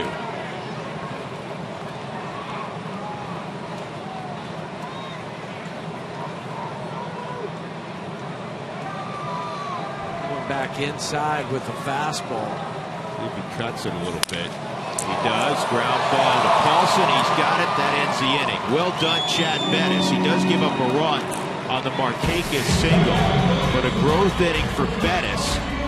And it's 4-1 Colorado into 5.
This afternoon or this evening, Nathan Setchfield. All right, Nathan, thank you for that picture. Chad Bettis is toweling off. Nobody's giving him a bear hug or a handshake. So at the very least, well, there's John Gray going over. May be in a situation where he puts down a bunt if Kyle Parker can reach. He might even have to go up there because remember, they're already a man down with Brandon Barnes. So you only have 3 bench players. that may be the deal where he's getting congratulations right now. So he may, as you suggest, swing the bat here, but not stay in. I'd really be surprised if he went back out with 88 pitches. Guess who's on the hill? Sugar Ray Merriman. You wanted to say Leonard so bad. Well, he's named after Sugar Ray Leonard. That's why I said that. Oh, and you know who's going to come hit, right? Oh, you know what? I forgot about. You got a pitcher. Chris Russin. That's right, Chris Russin. And Sugar Ray just recalled from Gwinnett. Third time up this year for the Braves. 1 ball, 1 strike.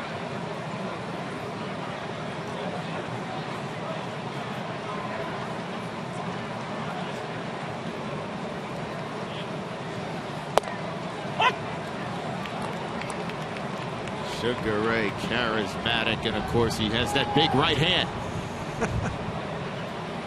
That's why you wanted him to get in the game last night. You've been working on this. No. We got off the plane. We just learned about it yesterday. 2-2. Chris Russin will be next.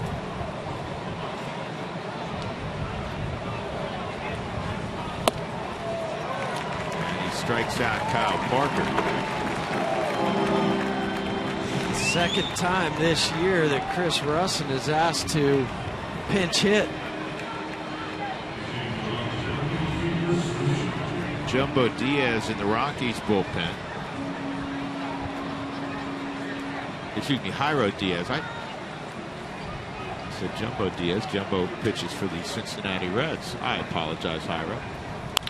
This ball hit hard. Nice pickup. Russin gets robbed of a hit by Jace Peterson.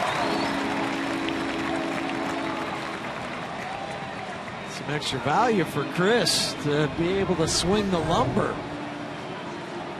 When you're a man short on the bench, probably even a better play from Jace Peterson at second base.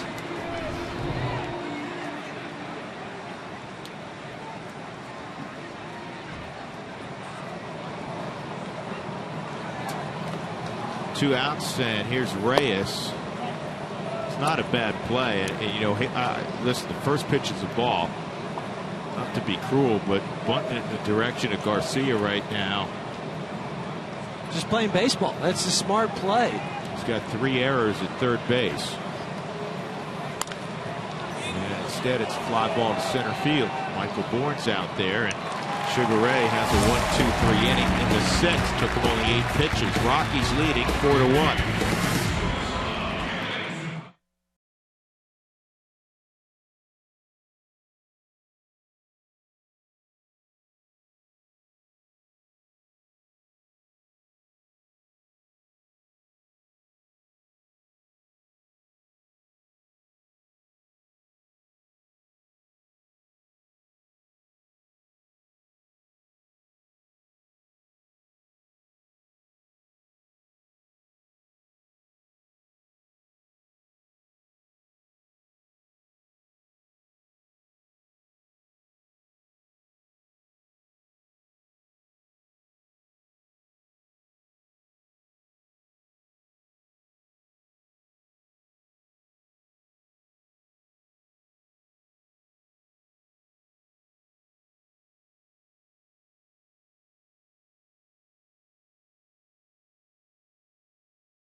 Game.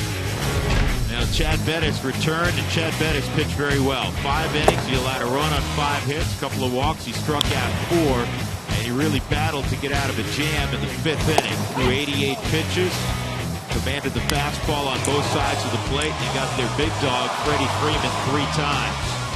Our Jimmy John's delivery of the game provided by Chad Bettis.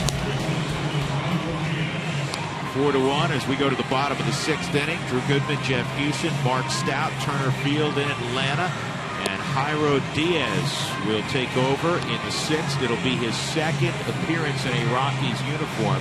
He had a scoreless appearance on Sunday against the Mets. He walked 1, struck out 1 in that appearance. Jairo, hard thrower. Talked about that.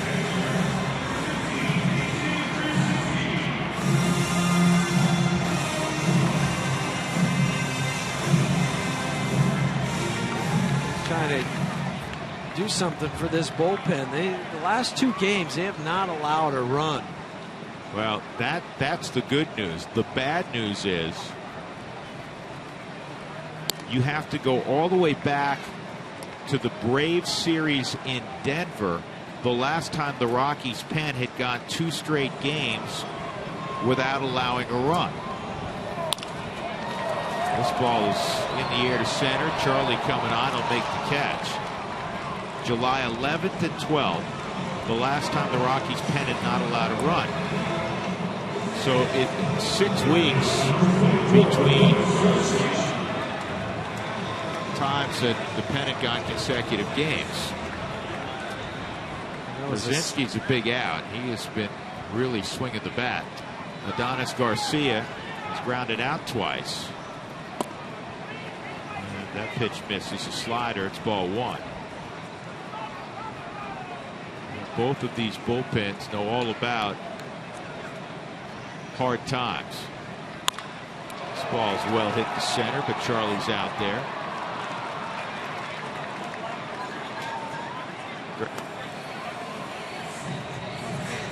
Rockies bullpen and the Braves bullpen last and second to last in ERA, blown saves, batting average against. Jace Peterson, an infield hit to snap an 0 for 18, and then he struck out looking to end the 4th inning. That was with a runner at third base. That was when he threw that 95-mile-an-hour fastball in the inside corner. Jace thought it was a ball, but it wasn't. It was just perfectly located. 1-1. 96 on the last heater.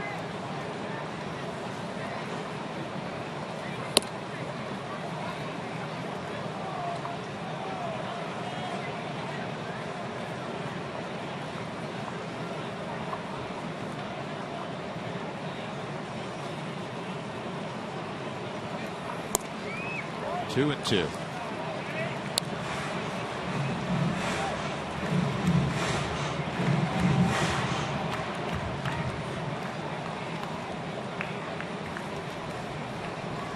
It's a 3-1 count. Good pitch. It's the whole key for Diaz. Well, any being able pitcher. to throw strikes. Any pitcher, but Diaz has the big arm. From the Angels and the Josh Rutledge deal, and he gets a strikeout. Good inning for Diaz. 1-2-3, a couple of balls to center field. The strikeout of Peterson will go to the 7th. The Rockies in control 4-1.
Here today about how Charlie has had a lot of success against the Braves recently, and we can show you some numbers to back it up. 520 against the Braves this season, 6 straight multi-hit games. He already has one tonight. Trying to add to that during that streak, he's hit 577, and as I said, an 11-game hitting streak. Coming into this game, he has extended that, so guys will be hitting second in this inning after DJ. Yes, he will, Mark. Thank you. Sugar Ray Mermon continues on. DJ is 3 for 3. With that big 2-run single in the 4th inning on a 3-2 pitch. Give the Rockies some breathing room. They were up 2-0 at the time. That made it 4-0. The Braves got a run in the 5th against Bettis. Bettis on the plus side.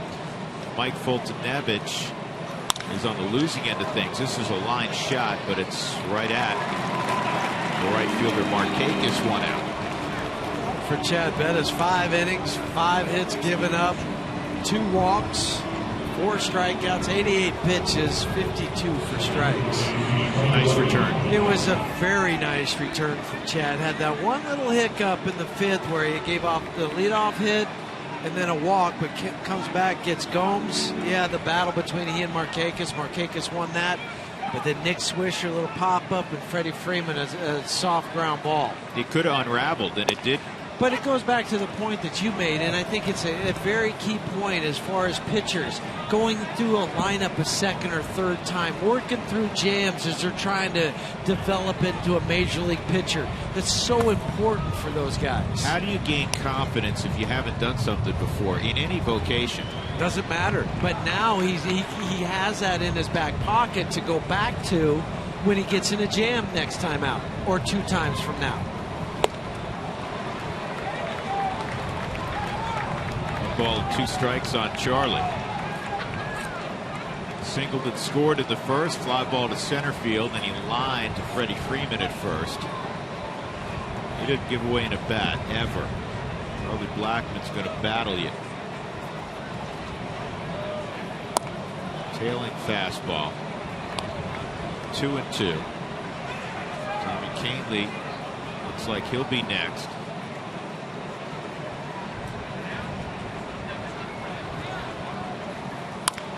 And Charlie punches it to shortstop. Simmons with the big arm.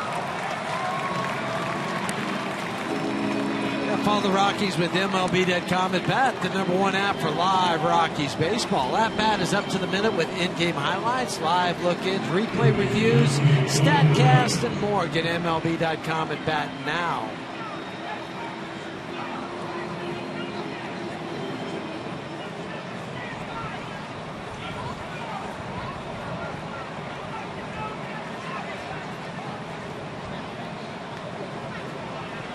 Nolan reached on an error, reached on a fielder's choice, and hit a fly ball to left field. He takes ball 1.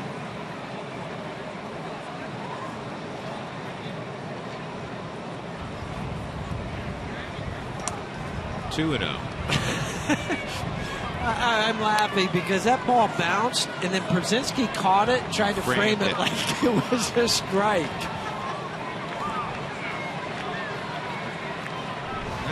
Sometimes you have to gotta entertain have a yourself. little fun. It bounces, you stick it. That is funny.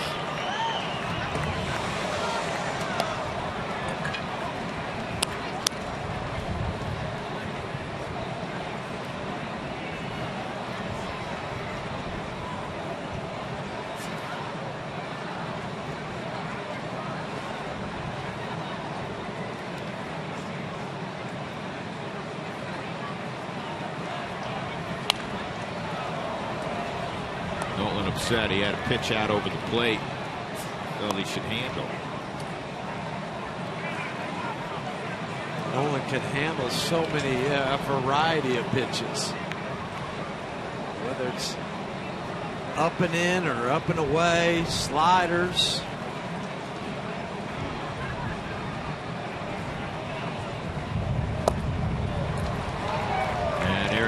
Strikes out. Another 1-2-3 inning for Mermon. He is retired all 6 he's faced. Stretch time in Atlanta. Rockies leading 4-1.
Rockies real-time. Ryan Spilborg joined the Rockies grounds crew to see how they maintain the top field in the big leagues. Spilly will also talk to them about how they've weathered over 24 hours of delays this year. Mark Razum and his team allowing Spilly to hang out with them. Plus, we'll hear from the Rockies players on what makes that field so nice to play on. It's all Friday after the game on Rockies Real Time. That would be the Moon over Atlanta, Georgia. The Rockies ahead 4-1, bottom of the 7th inning. Andrelton Simmons will lead it off at the 7th spot in Freddie Gonzalez's batting order. And Tommy Kahnle will take over after a 1-2-3 inning from Jairo Diaz. That's what he's trying to follow, that 1-2-3 inning for Tommy. And a scoreless outing against the Mets. The previous 4, he'd allowed an earned run. Kind of got away from what made him successful for a few outings. That was working ahead with that changeup. Throwing strikes, not walking guys.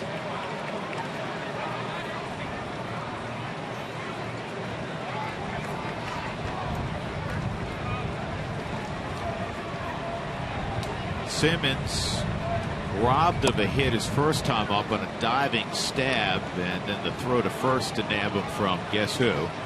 Nolan Arenado.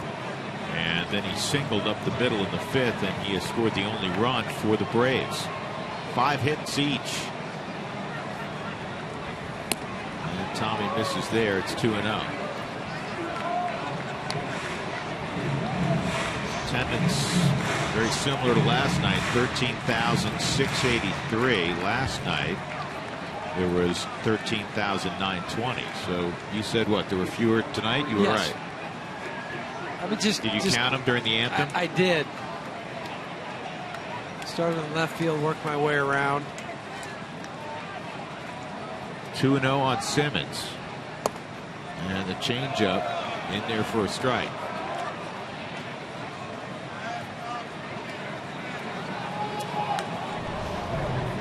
The pitch he's controlled the most has been the changeup.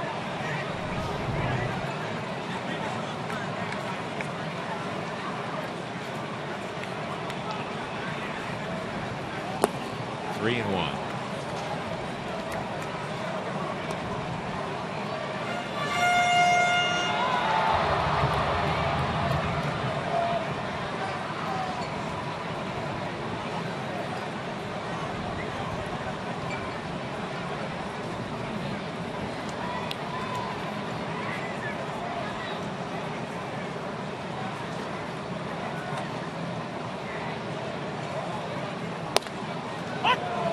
Fastball, 3-2.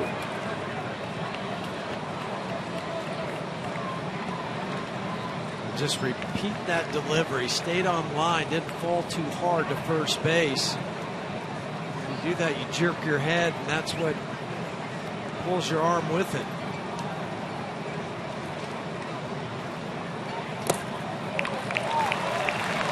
Lead-off walk.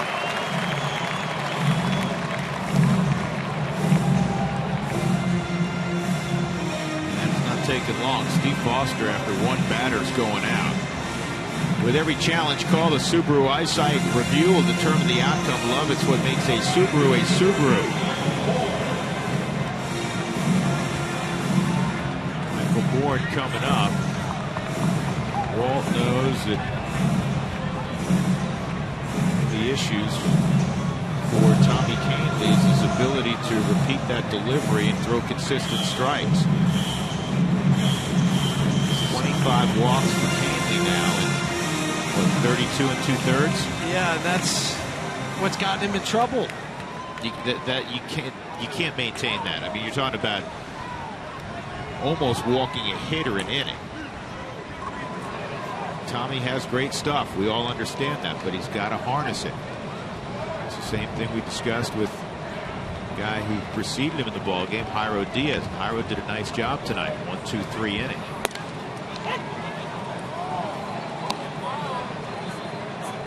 Michael Bourne a walk in the 5th inning. For managers, that's what they're looking for. They're looking for that consistency coming out of the bullpen. What am I going to get from you on a nightly basis? batting averages and, not surprisingly, ERAs are lower league-wide against bullpens than they are against the starting rotation. Guys come in, they're specialists. And rule number one of a guy coming in late in the ball game with a lead is you can't create traffic. 2-1. And now with so many scouting reports and videotape, doesn't matter where you've come from, how few the number of pitches you've thrown at this level. They have a book on you, and the book is right now, as you all know, with Tommy, is make him throw strikes. You got a very patient leadoff type hitter up there in Michael Bourne. He's not going to expand. 3-1. And that's a borderline pitch. It's not called a strike because you're not throwing enough strikes in the previous at bat. Yeah, that's at the knees, splits the plate. I get that on the 4-strike zone, and Tommy's upset about it. But it's been to his right, to the left, up, high, down, low. The umpire doesn't get in a rhythm. Good pitch, 3-2. And so you saw both situations there. Bourne wasn't going to swing at a borderline pitch. And Brian Knight, unfortunately, didn't call that borderline pitch a strike, but because you've established that you're not throwing the ball consistently where the catcher sets up, you don't get that call. Make a pitch here. It cuts inside, it missed, and he's walked the first two.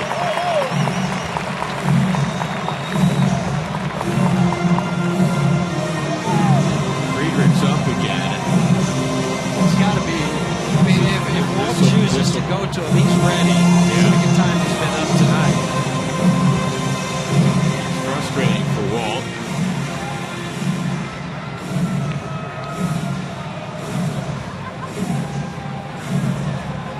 Pedro Ciriaco is the pinch hitter.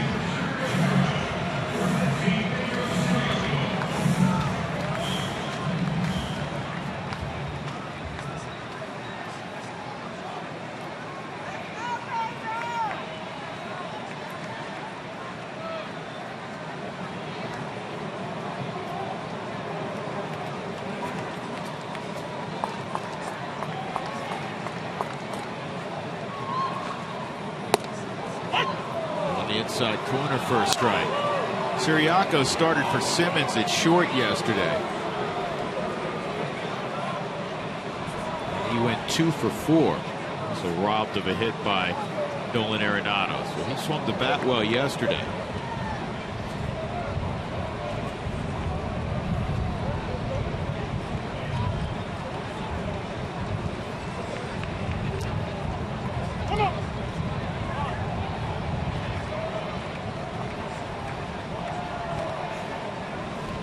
One of those hits yesterday was a bunt hit. That's why Nolan's in on the grass.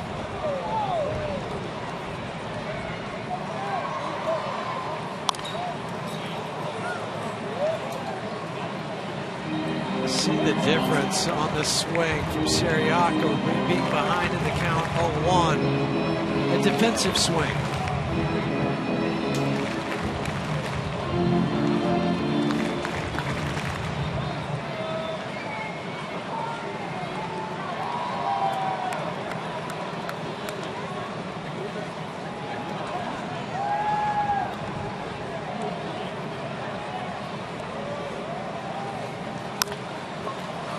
Ball, foul. It would have been a double play, but it was called foul.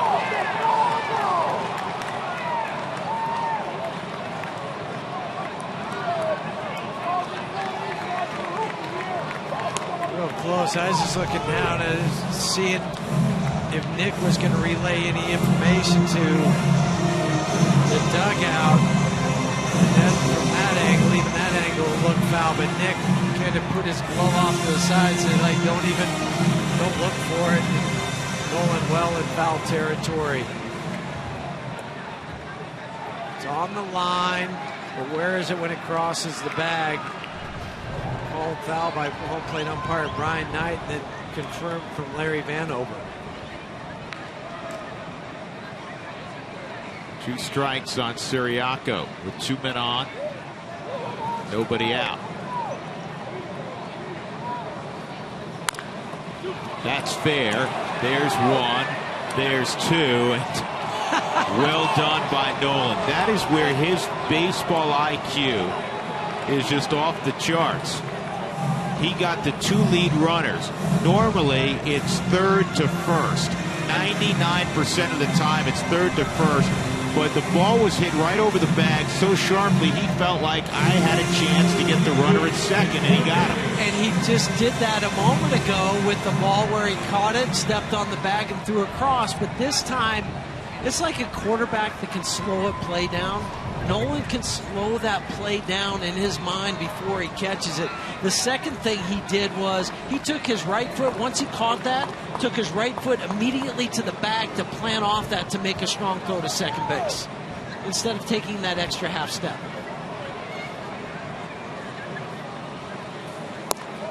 Well, that was huge for Tommy Kahnle.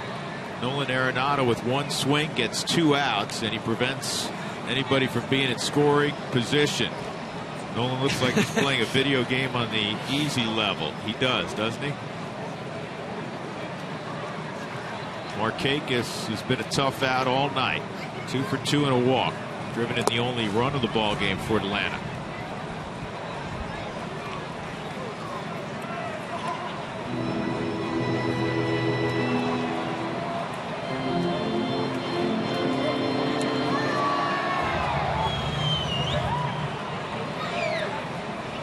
A 5-4 double play. Siriaco at first base.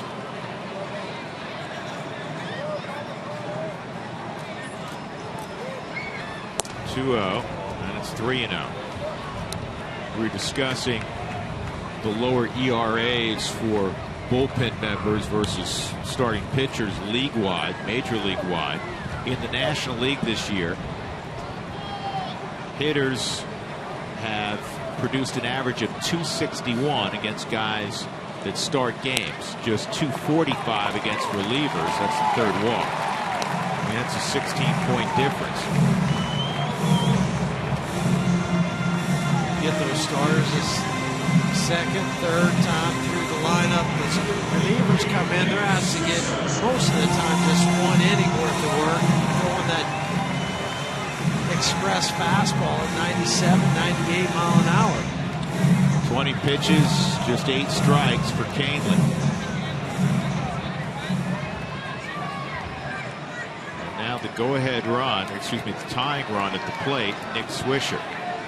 Swisher, a strikeout, a ground ball to short, and he fouled out to third.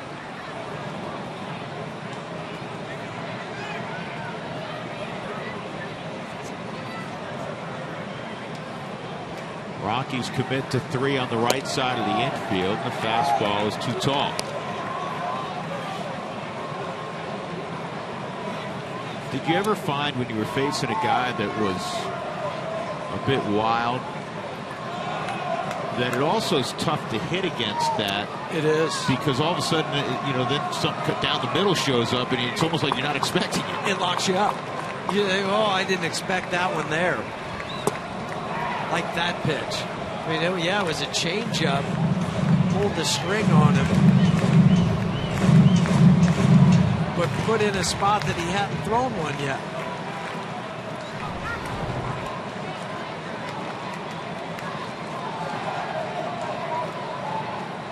One and one. If he goes back to the changeup, no, fastball. Maybe the best fastball he's thrown in the inning, right on the outside corner at 96.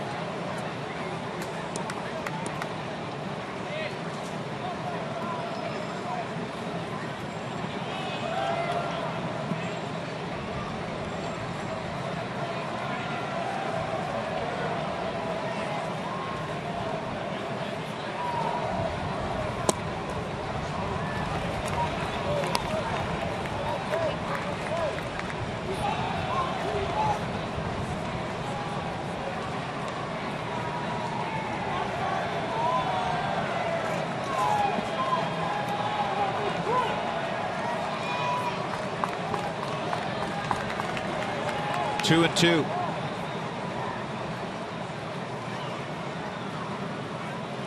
Whoa. That cut all the way to the backstop. I don't know how Swisher didn't get hit by it. It's a 3-2 count on the wild pitch. Siriaco to third. And Markakis to second.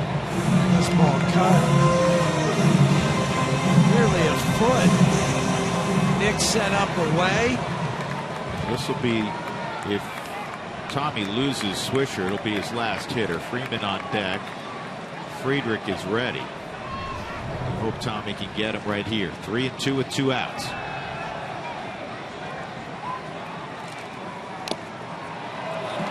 One change-up and it's fouled off.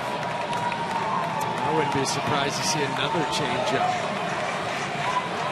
As we've often said with Canely, it's the pitch that he feels most comfortable throwing a strike with.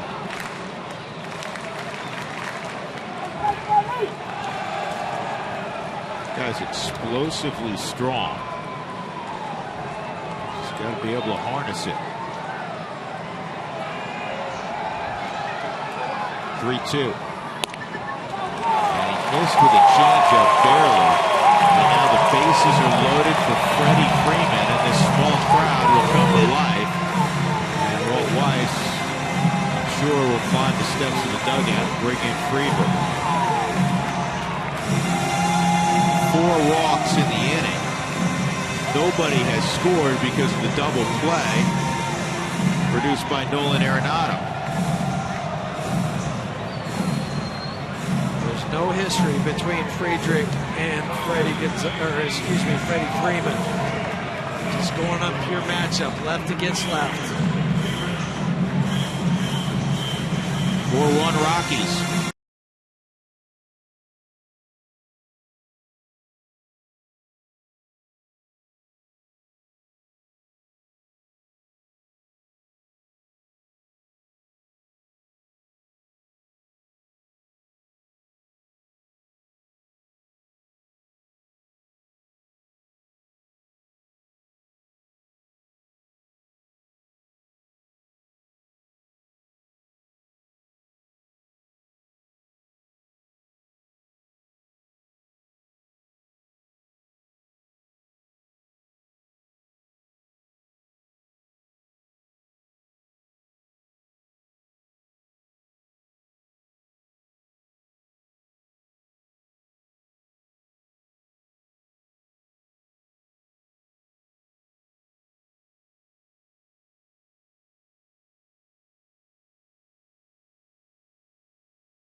Sports is brought to you by Southwest Airlines. Book your low fare now at southwest.com. And by Mike Shaw Subaru, always our lowest price in sales and service, guaranteed. Here's the situation at Turner Field. The Rockies have a 4-1 lead, bottom of the 7th inning. The Braves have the bases loaded, 2 outs. Freddie Freeman at the plate. Christian Friedrich takes over. Tommy Canely walks 4 in the inning, but again is not allowed to run yet because Nolan Arenado turned a 5-4 double play a couple of moments ago. Friedrich handles lefties far better than he's handled righties. He needs to get Freeman, who's 0 for 3. Still trying to get his timing back after coming off the disabled list. He spent a lot of time, unfortunately for Freddie, on the DL this year. Shift on. And the fastball's low, ball 1. Friedrich in the ball game yesterday for the Rockies. He threw a third of an inning, allowed a hit, and got Cameron Maben to ground out.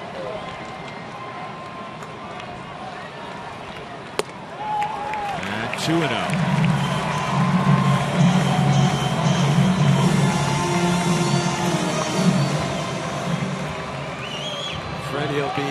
more selective now.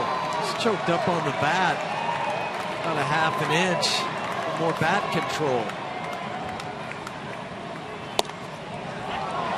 Corner, good pitch. Freeman didn't like the call, and you understand why. It looked like it was off the plate. 2-1. See if Christian can take advantage of that break. Yeah, maybe that's what Christian needs. He needed that call.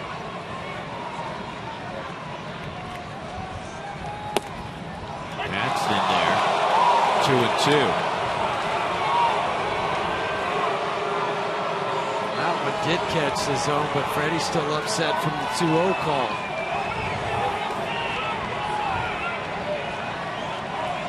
Throw one more slider, chase it further away out into the outside the box right there.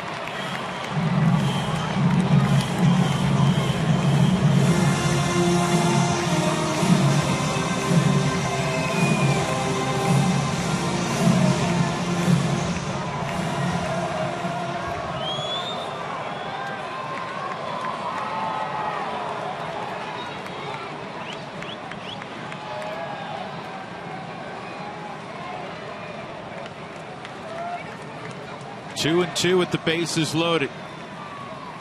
Curveball, where's that? Wow. I think that was the best one of the three of them. It was. I agree with you. That was the best pitch he's thrown in the sequence to Freeman. He locked up Freeman. And you know what? Freddie wouldn't have argued. He may not have liked the first two calls. I don't think he would have argued if that was called strike three by Brian Knight. So here we go, 3-2. Got him.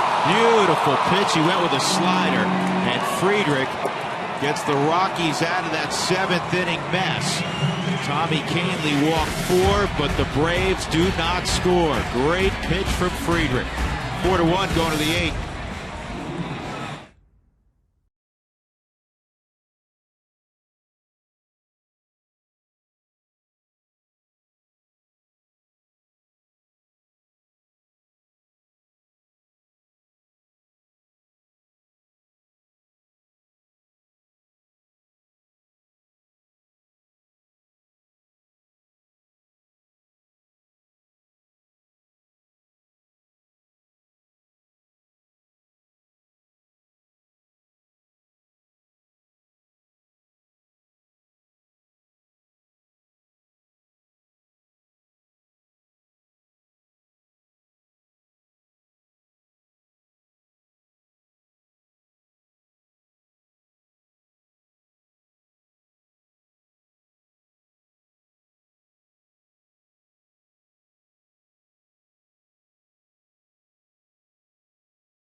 Rockies leading 4-1 as we go to the top of the 8th. Ben Paulson will be first in the 8th for the Rockies.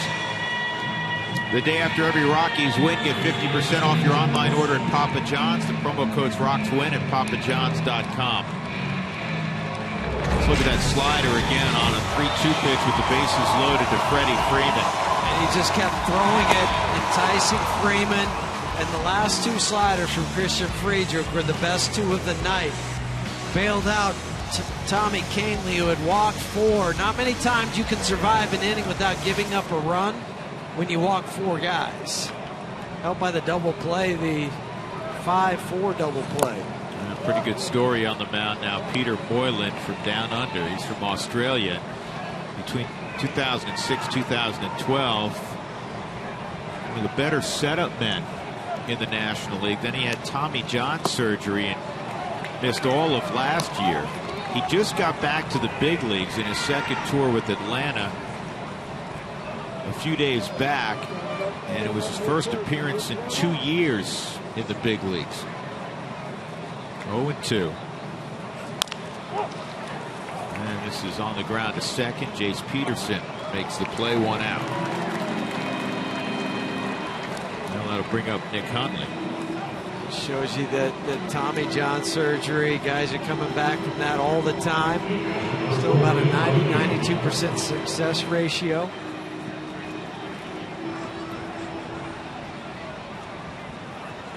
Peter Moreland, not only is he from down under, like you said, from Australia, he also throws from down under, more sidearm. Not quite the Kent to Colby-ness, but it's still step towards third and then try to deceive the right-handed batter. 0-1.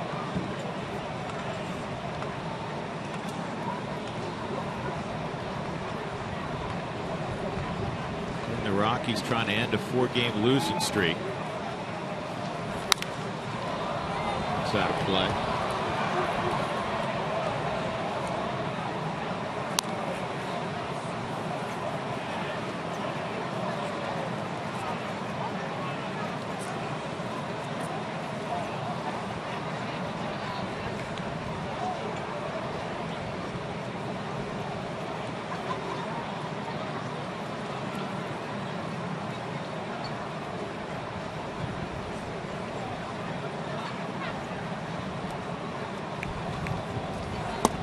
Good pitch. 2 outs. Rockies' last base runner was when Ben Paulson reached in the 5th on an error. Their last hit was in the 4th when DJ threw out that 2-run single. You can take a behind-the-scenes tour of Coors Field. Group and individual tickets are available year-round. Call 303 Rockies and go behind the scenes.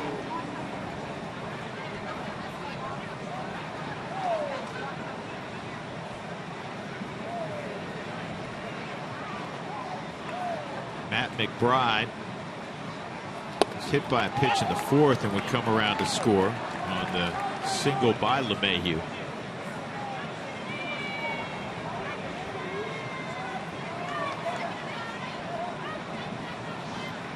Scott Oberg's going to throw the 8th inning for the Rockies. John Axford, if all goes well, will throw the 9th. This ball is on through a base hit for Matt. McBride, who had a pinch single yesterday, starting to get his feet underneath him at the big league level in his first stint up here this year. He was up last year. He wasn't intimidated by the sidearm Peter Moreland. No, he wasn't.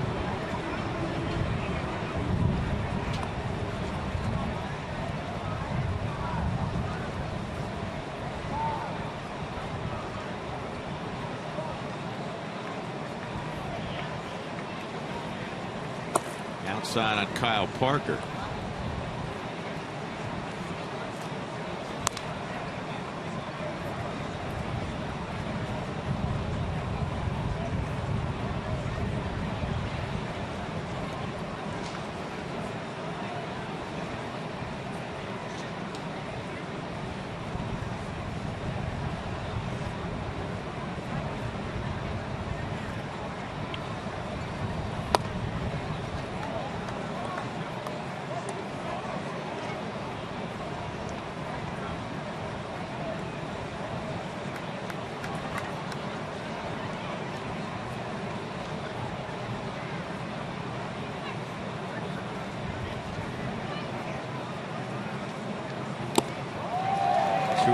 Kyle. A couple ground outs and a strikeout for Parker.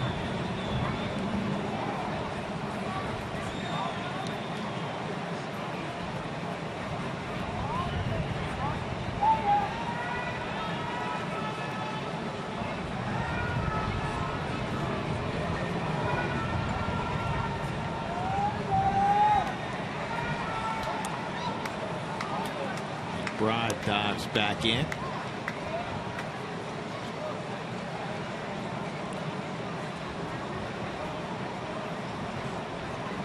Talk about guys coming from Latin America and leaving their homeland, different country, very, very difficult process. Kids come over as teenagers oftentimes.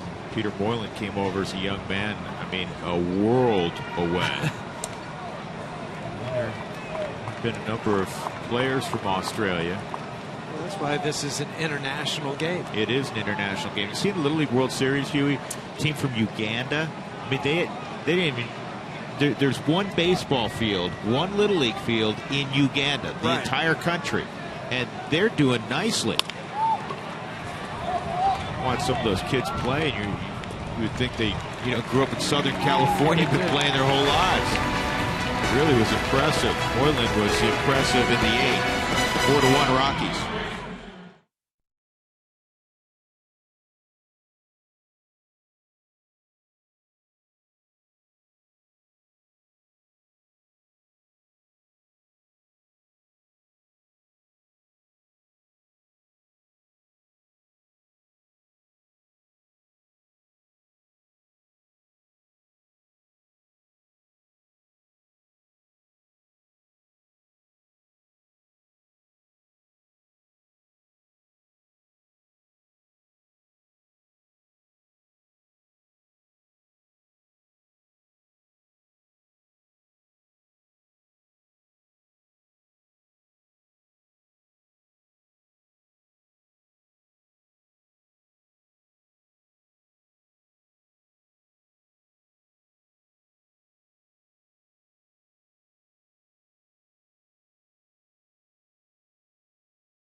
Braves won with my good friend and partner Jeff Houston. We welcome you to the booth here at Turner Field. Huey, how you doing? I'm doing great. I like the score tonight, 4-1. Got out of that last jam in the 7th inning. Time for to finish this off the last couple innings. Yeah, and hopefully, Christian's going to stay in there at least initially with A.J. Pierzynski due up first. He'll handle the left-handed bat, and then we'll see Scott Oberg.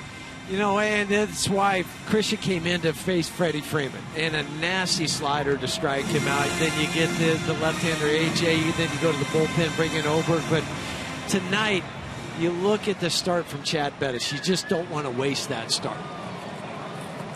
No, Chad pitched well again. If you are just joining us, 5 innings, allowing a run on 5 hits, couple walks, 4 strikeouts, 88 pitches, and he pitched out of a jam in the 5th inning. He looked good. Broken bat. DJ in short right field has it, and Pierzynski on 1 pitch is gone. Oh, look who's tweeting us tonight. Michael McHenry, day 1 in the books, rehab time. Proverbs 3-5. Look, Michael looks great, man. He'll be ready to jog tomorrow.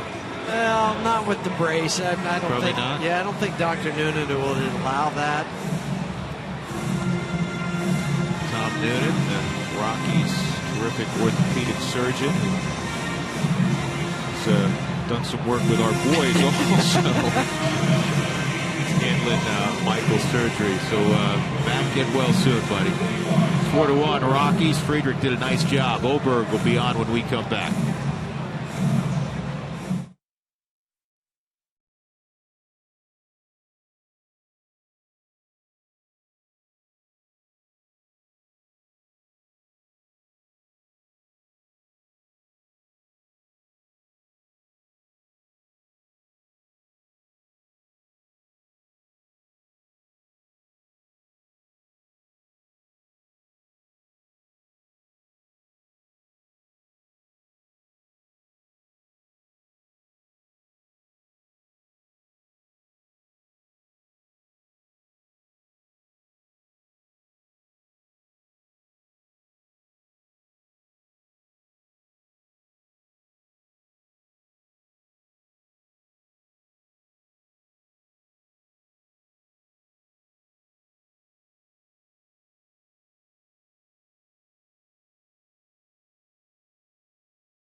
Millers for Atlanta has helped the Rockies' cause tonight. The Rockies come up some big hits. DJ LeMahieu, a 2-run single to give the Rockies a 4-0 lead back in the fourth. It's time for our CenturyLink link to what's next. Tomorrow, Johan Flande will take the baseball, and Johan's done a nice job. 3.94 ERA. He'll go against the hard luck right-hander for Atlanta, Shelby Miller, who is winless in his last 17 starts despite a 2.5 ERA.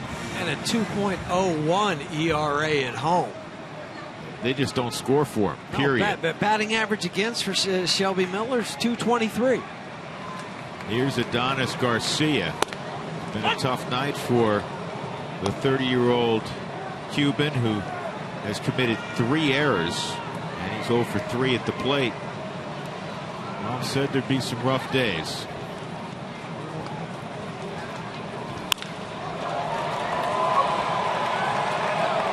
And making a sliding catch is Blackman. He was a little unsure of whether or not Parker heard him, but he made the catch. Nice job, Charlie. It's split the uprights. These guys, either one could have caught it, but in the end, Charlie's calling it. Kyle peels off to go behind him. So, yeah, give him a round of applause for that catch, Scott.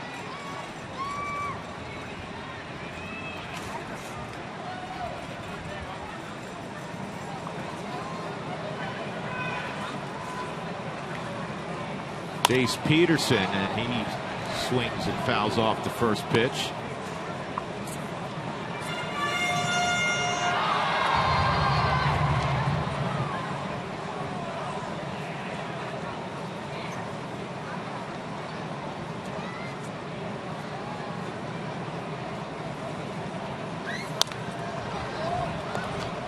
Oberg firing at 96. It's 0-2.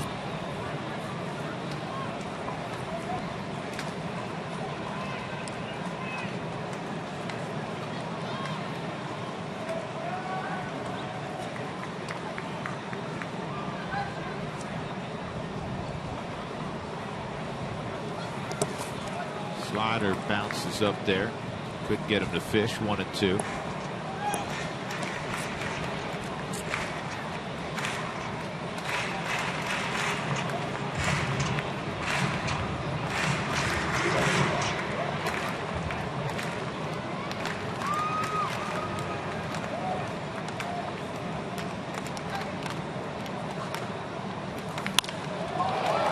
And a base hit to left. Fastball for Peterson. That'll bring up Andrelton Simmons.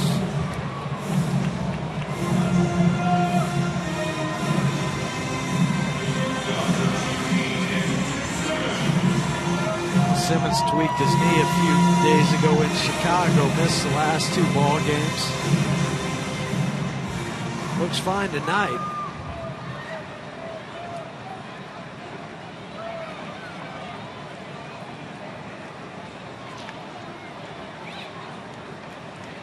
Yeah, he's moved well over his last 11 games, hitting .333 outside.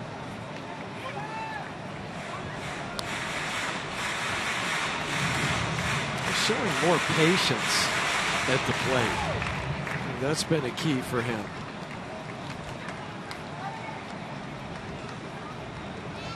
Yeah, he's a plus player just because of the defense he plays.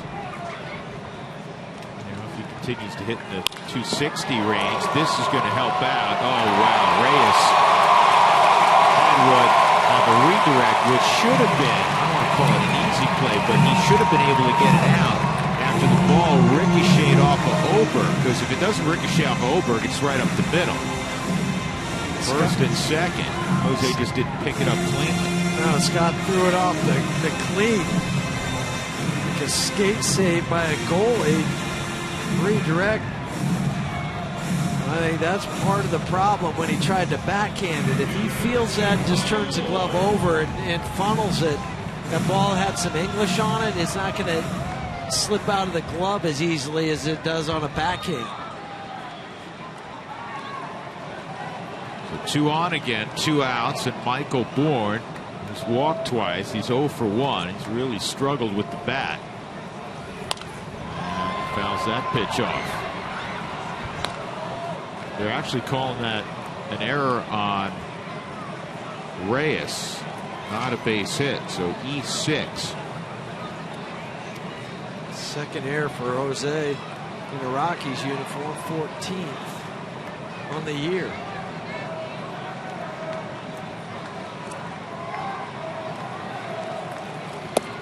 That's a beauty.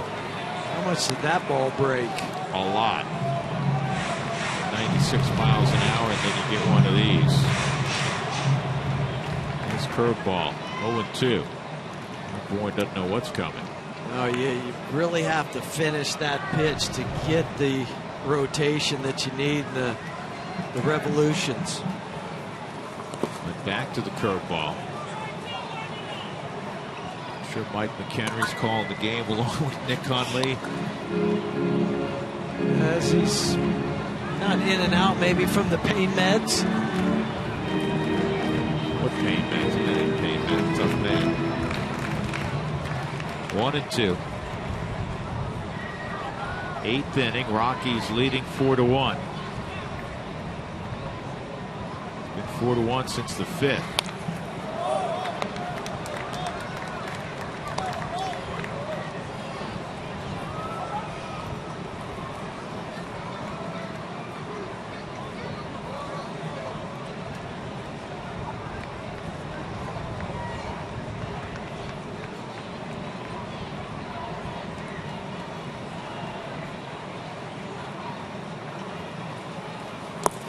Low.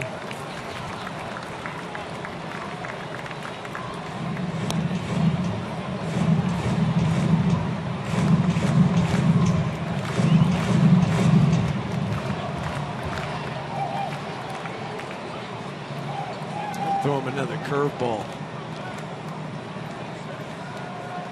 Try to overthrow it.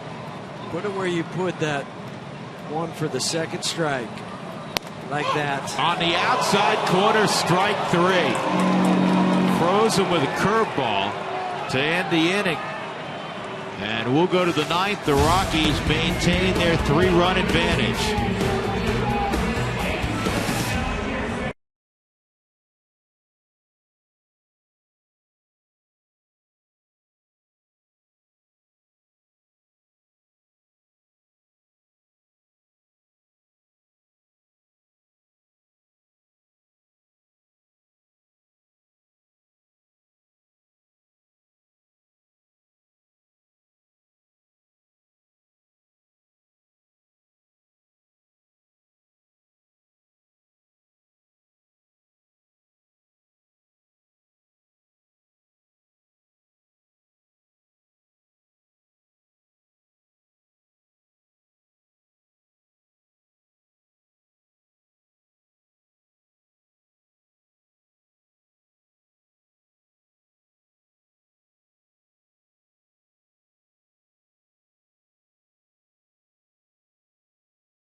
Against Peter Moylan in the top of the 9th inning.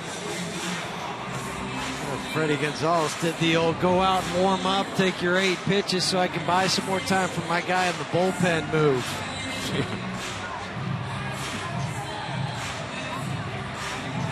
I thought, what was the rule? I thought they weren't allowed to do that. Unless there's a pinch hitter. There is a pinch hitter, and that's exactly what it is. You got Descalso, who was announced as a pinch hitter. That's why you can make the change.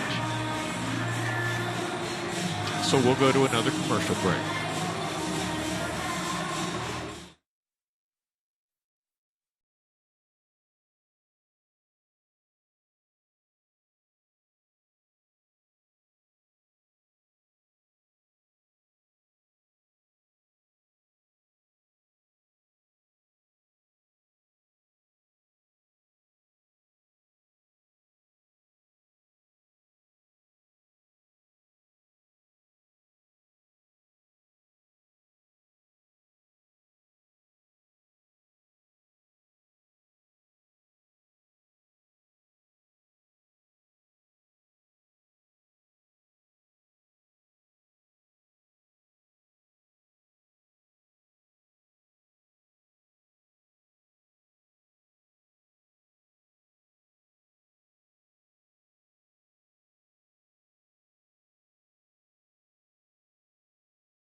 Marksberry is into the baseball game, recently called up. He was drafted in the 15th round just a couple of years ago by the Braves out of Campbell University. Lefties hitting 167 against Marksberry, and then that's why when Daniel was announced, Freddie Gonzalez went to his bullpen to bring in the left-hander. 10 walks, 10 strikeouts, only 4 walks in 12 innings.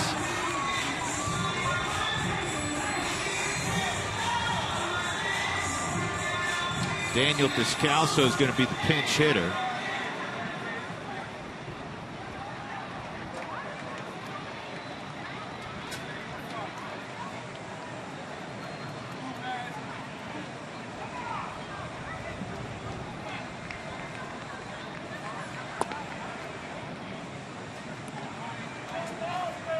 And the first breaking ball misses, ball 1.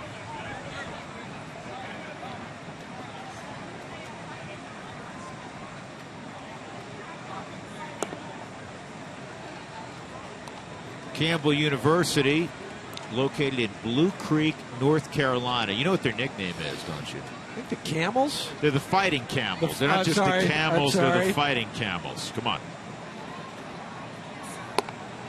And it's 3-0.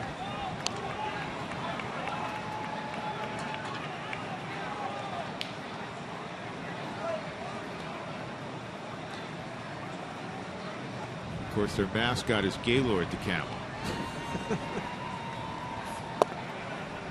3 O's in there, 3-1.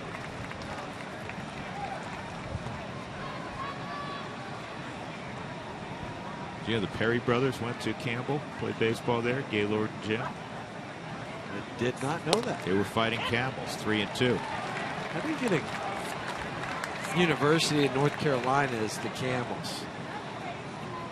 Well, there was this ancient stuff.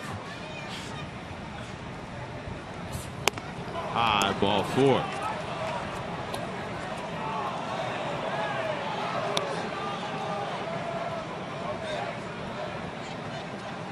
What happened there?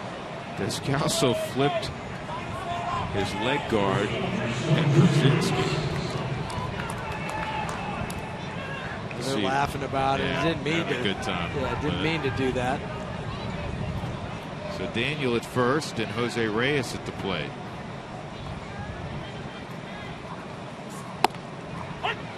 Who Wants Tacos fans, follow @RootSports_RM on Twitter to receive alerts for the Rockies taco special when the Rockies score 7 or more runs. Jose from the right side, 0 for 4 tonight. He's 0 for 8 in the series.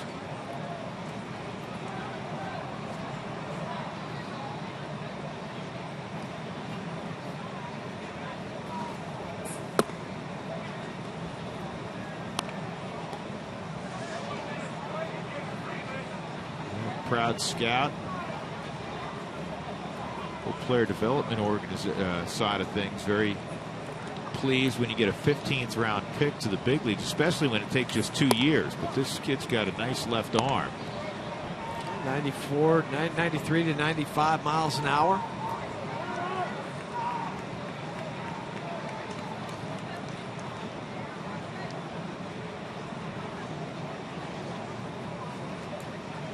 All those area scouts putting the miles on the car, beating the bushes, going to see these guys at high school showcases. Well, they might go there, game gets rained out, so they got to pick another day to go see him. We're talking about that tonight with Ben Paulson's dad. How they have these perfect game showcases and other events now where you go for 2 weeks and see any number of players in that short amount of time.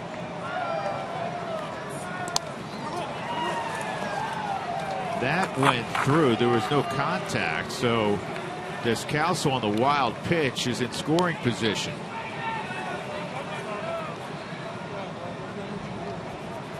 AJ was trying to get the home plate umpire Brian Knight to ask if he went.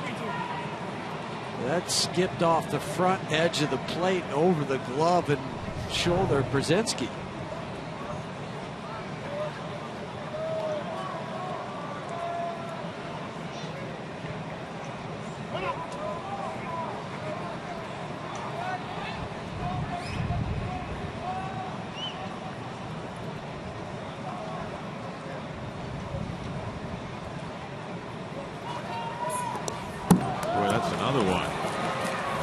Calso goes to third.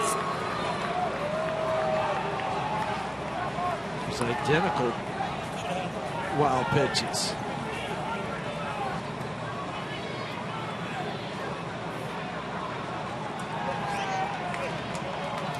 We'll get Roger McDowell out to the mound.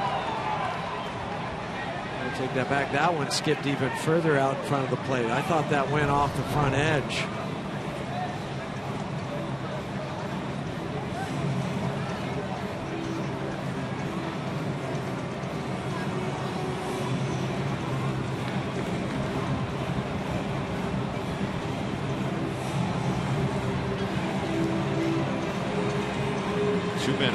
DJ LeMahieu when we resume. Brian Knight strolling out to break up the conversation.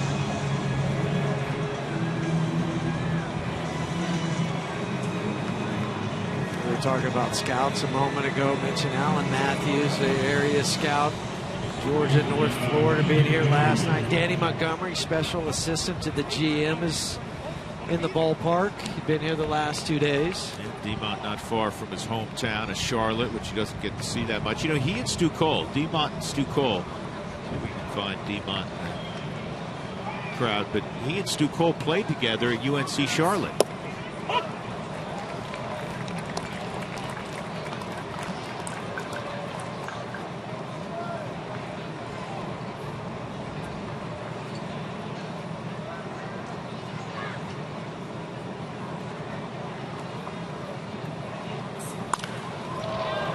DJ hits this ball to deep right. This will get a run home. The catch made in front of the wall by Markakis. DJ with his third RBI, his 50th of the year, and the Rockies have a 5-1 lead. I just like this at bat on so many levels. You get the extra run on. You allow Jose to tag up from first to get to second base, be in scoring position there. But he faked the bunt, the first pitch, and then just lofts a deep fly ball to right on the second.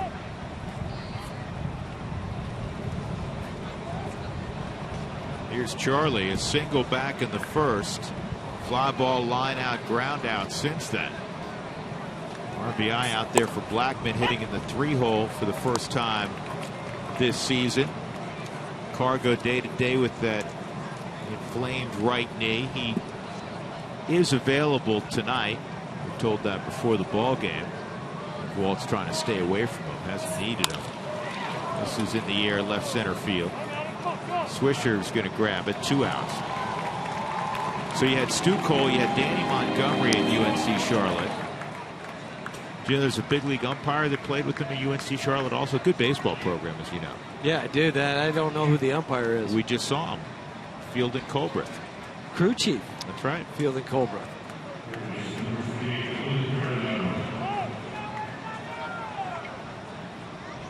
They intentionally walk Nolan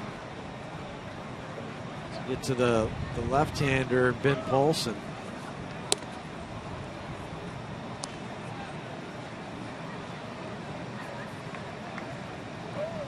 There's so many good college baseball programs. I know everybody talks about the big ones. You know, all the ones in the Pac-12 or the SEC, but there's so many other programs that are play quality baseball, get a great education in it. No question. There's a ton of good programs now. We're talking about that very subject earlier tonight with some people, and one of the guys we were talking about college baseball with was Edwin Thompson. We mentioned him last night, Chris Warren's brother-in-law. And Edwin and his wife Carmen, and Carmen is Chris's sister, and Chris Warren again is the Rockies advanced scout. Edwin just took over at Eastern Kentucky, and we were having this conversation. He said there are so many great programs around the country at all different levels. A lot of kids playing the great sport of baseball. We'll go to the bottom of the 9th inning. The Rockies tack on a run. It's 5-1. John Axford looking for 3 more outs.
Tonight's game tomorrow, 1 hour before first pitch between the Rockies and Braves. Don't miss a moment with Rockies double play.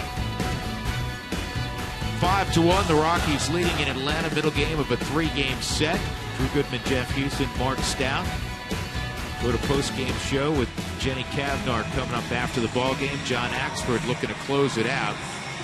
And it'll be 9-1-2 for Atlanta. 45th appearance for Big John.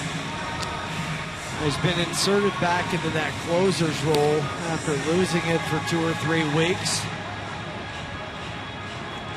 John got a save the other day. It's nice to see. Finish this one off. Not a safe situation, but it's still finish this game off. You've worked hard for the first 8 innings. The pinch hitter, Christian Bethencourt. Christian started the game behind the plate last night.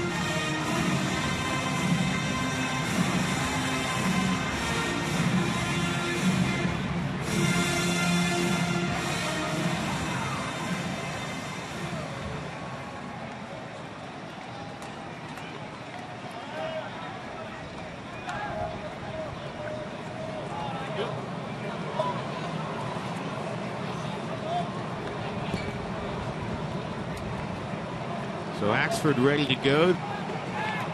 Degrees from Notre Dame and Canisius. Canisius in Buffalo. 98. John, his last outing, threw 3 or 4 pitches at 99.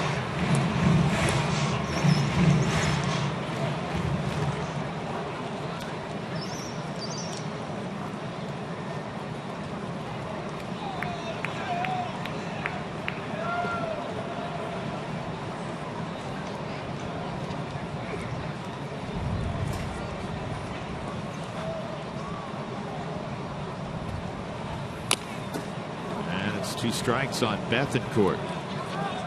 First time this year Bethencourt's been asked to pinch hit.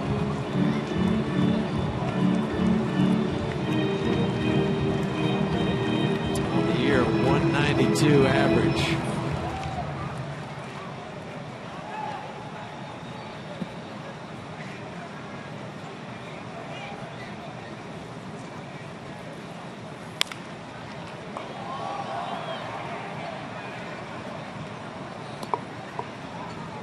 for pound in the zone. Chad Bettis, chance to pick off his 6th win of the year. Welcome back, Chad. Great job tonight. Absolutely.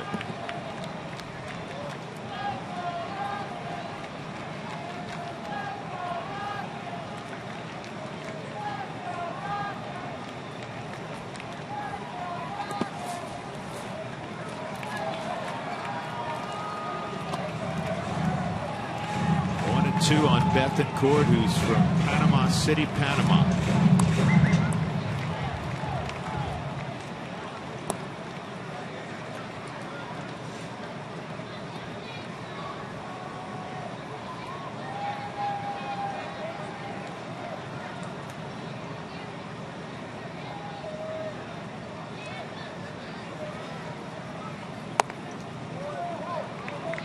Two and two. Tough pitch to lay off, but Bethencourt did. And that's where you want to throw a 1-2 curveball. Started in the strike zone. See if you'll get the hitter to fish.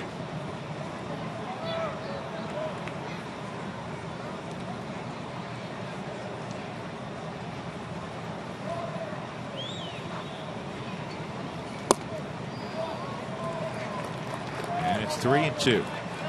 John was ahead 0-2.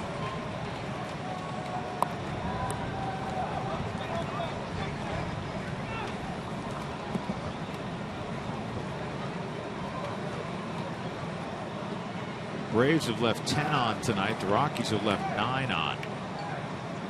Here's the 3-2. And he got him. 1 out in the 9th inning. And another 98-mile-an-hour fastball. Got ahead 0-2. Bethencourt worked the count back to 3-2. Just tied him up on the hands, up and in.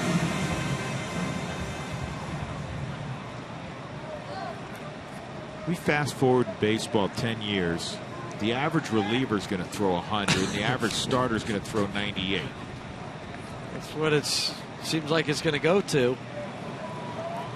Nick Markakis is perfect tonight. 2 for 2 and 2 walks. Big hop for DJ. 2 outs. And that'll bring up Nick Swisher.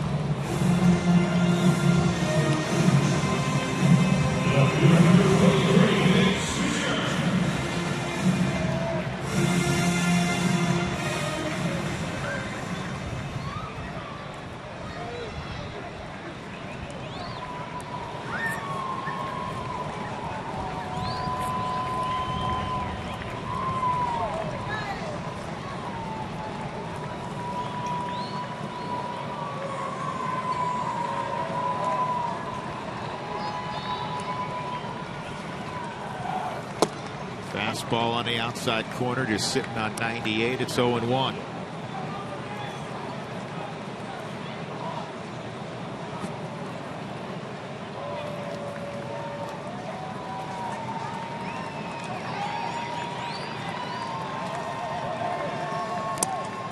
One ball, one strike. Well, for all the years that Swisher has been around and John's been around, but they've been in different leagues. They've never faced each other before. How about that? I thought there'd be, yeah, I thought there'd be 8, maybe 9 times they've matched up. And Swisher hits it sharply right to second, and DJ throws to Paulson. Ball game over. Losing streak of 4 games is over. John Axford gets the final 3 outs. Chad Bettis, a nice return. He gets the victory. He's 6-4.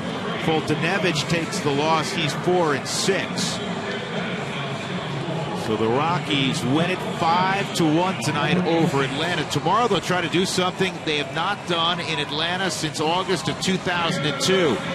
Win consecutive ball games down here. Just the 20.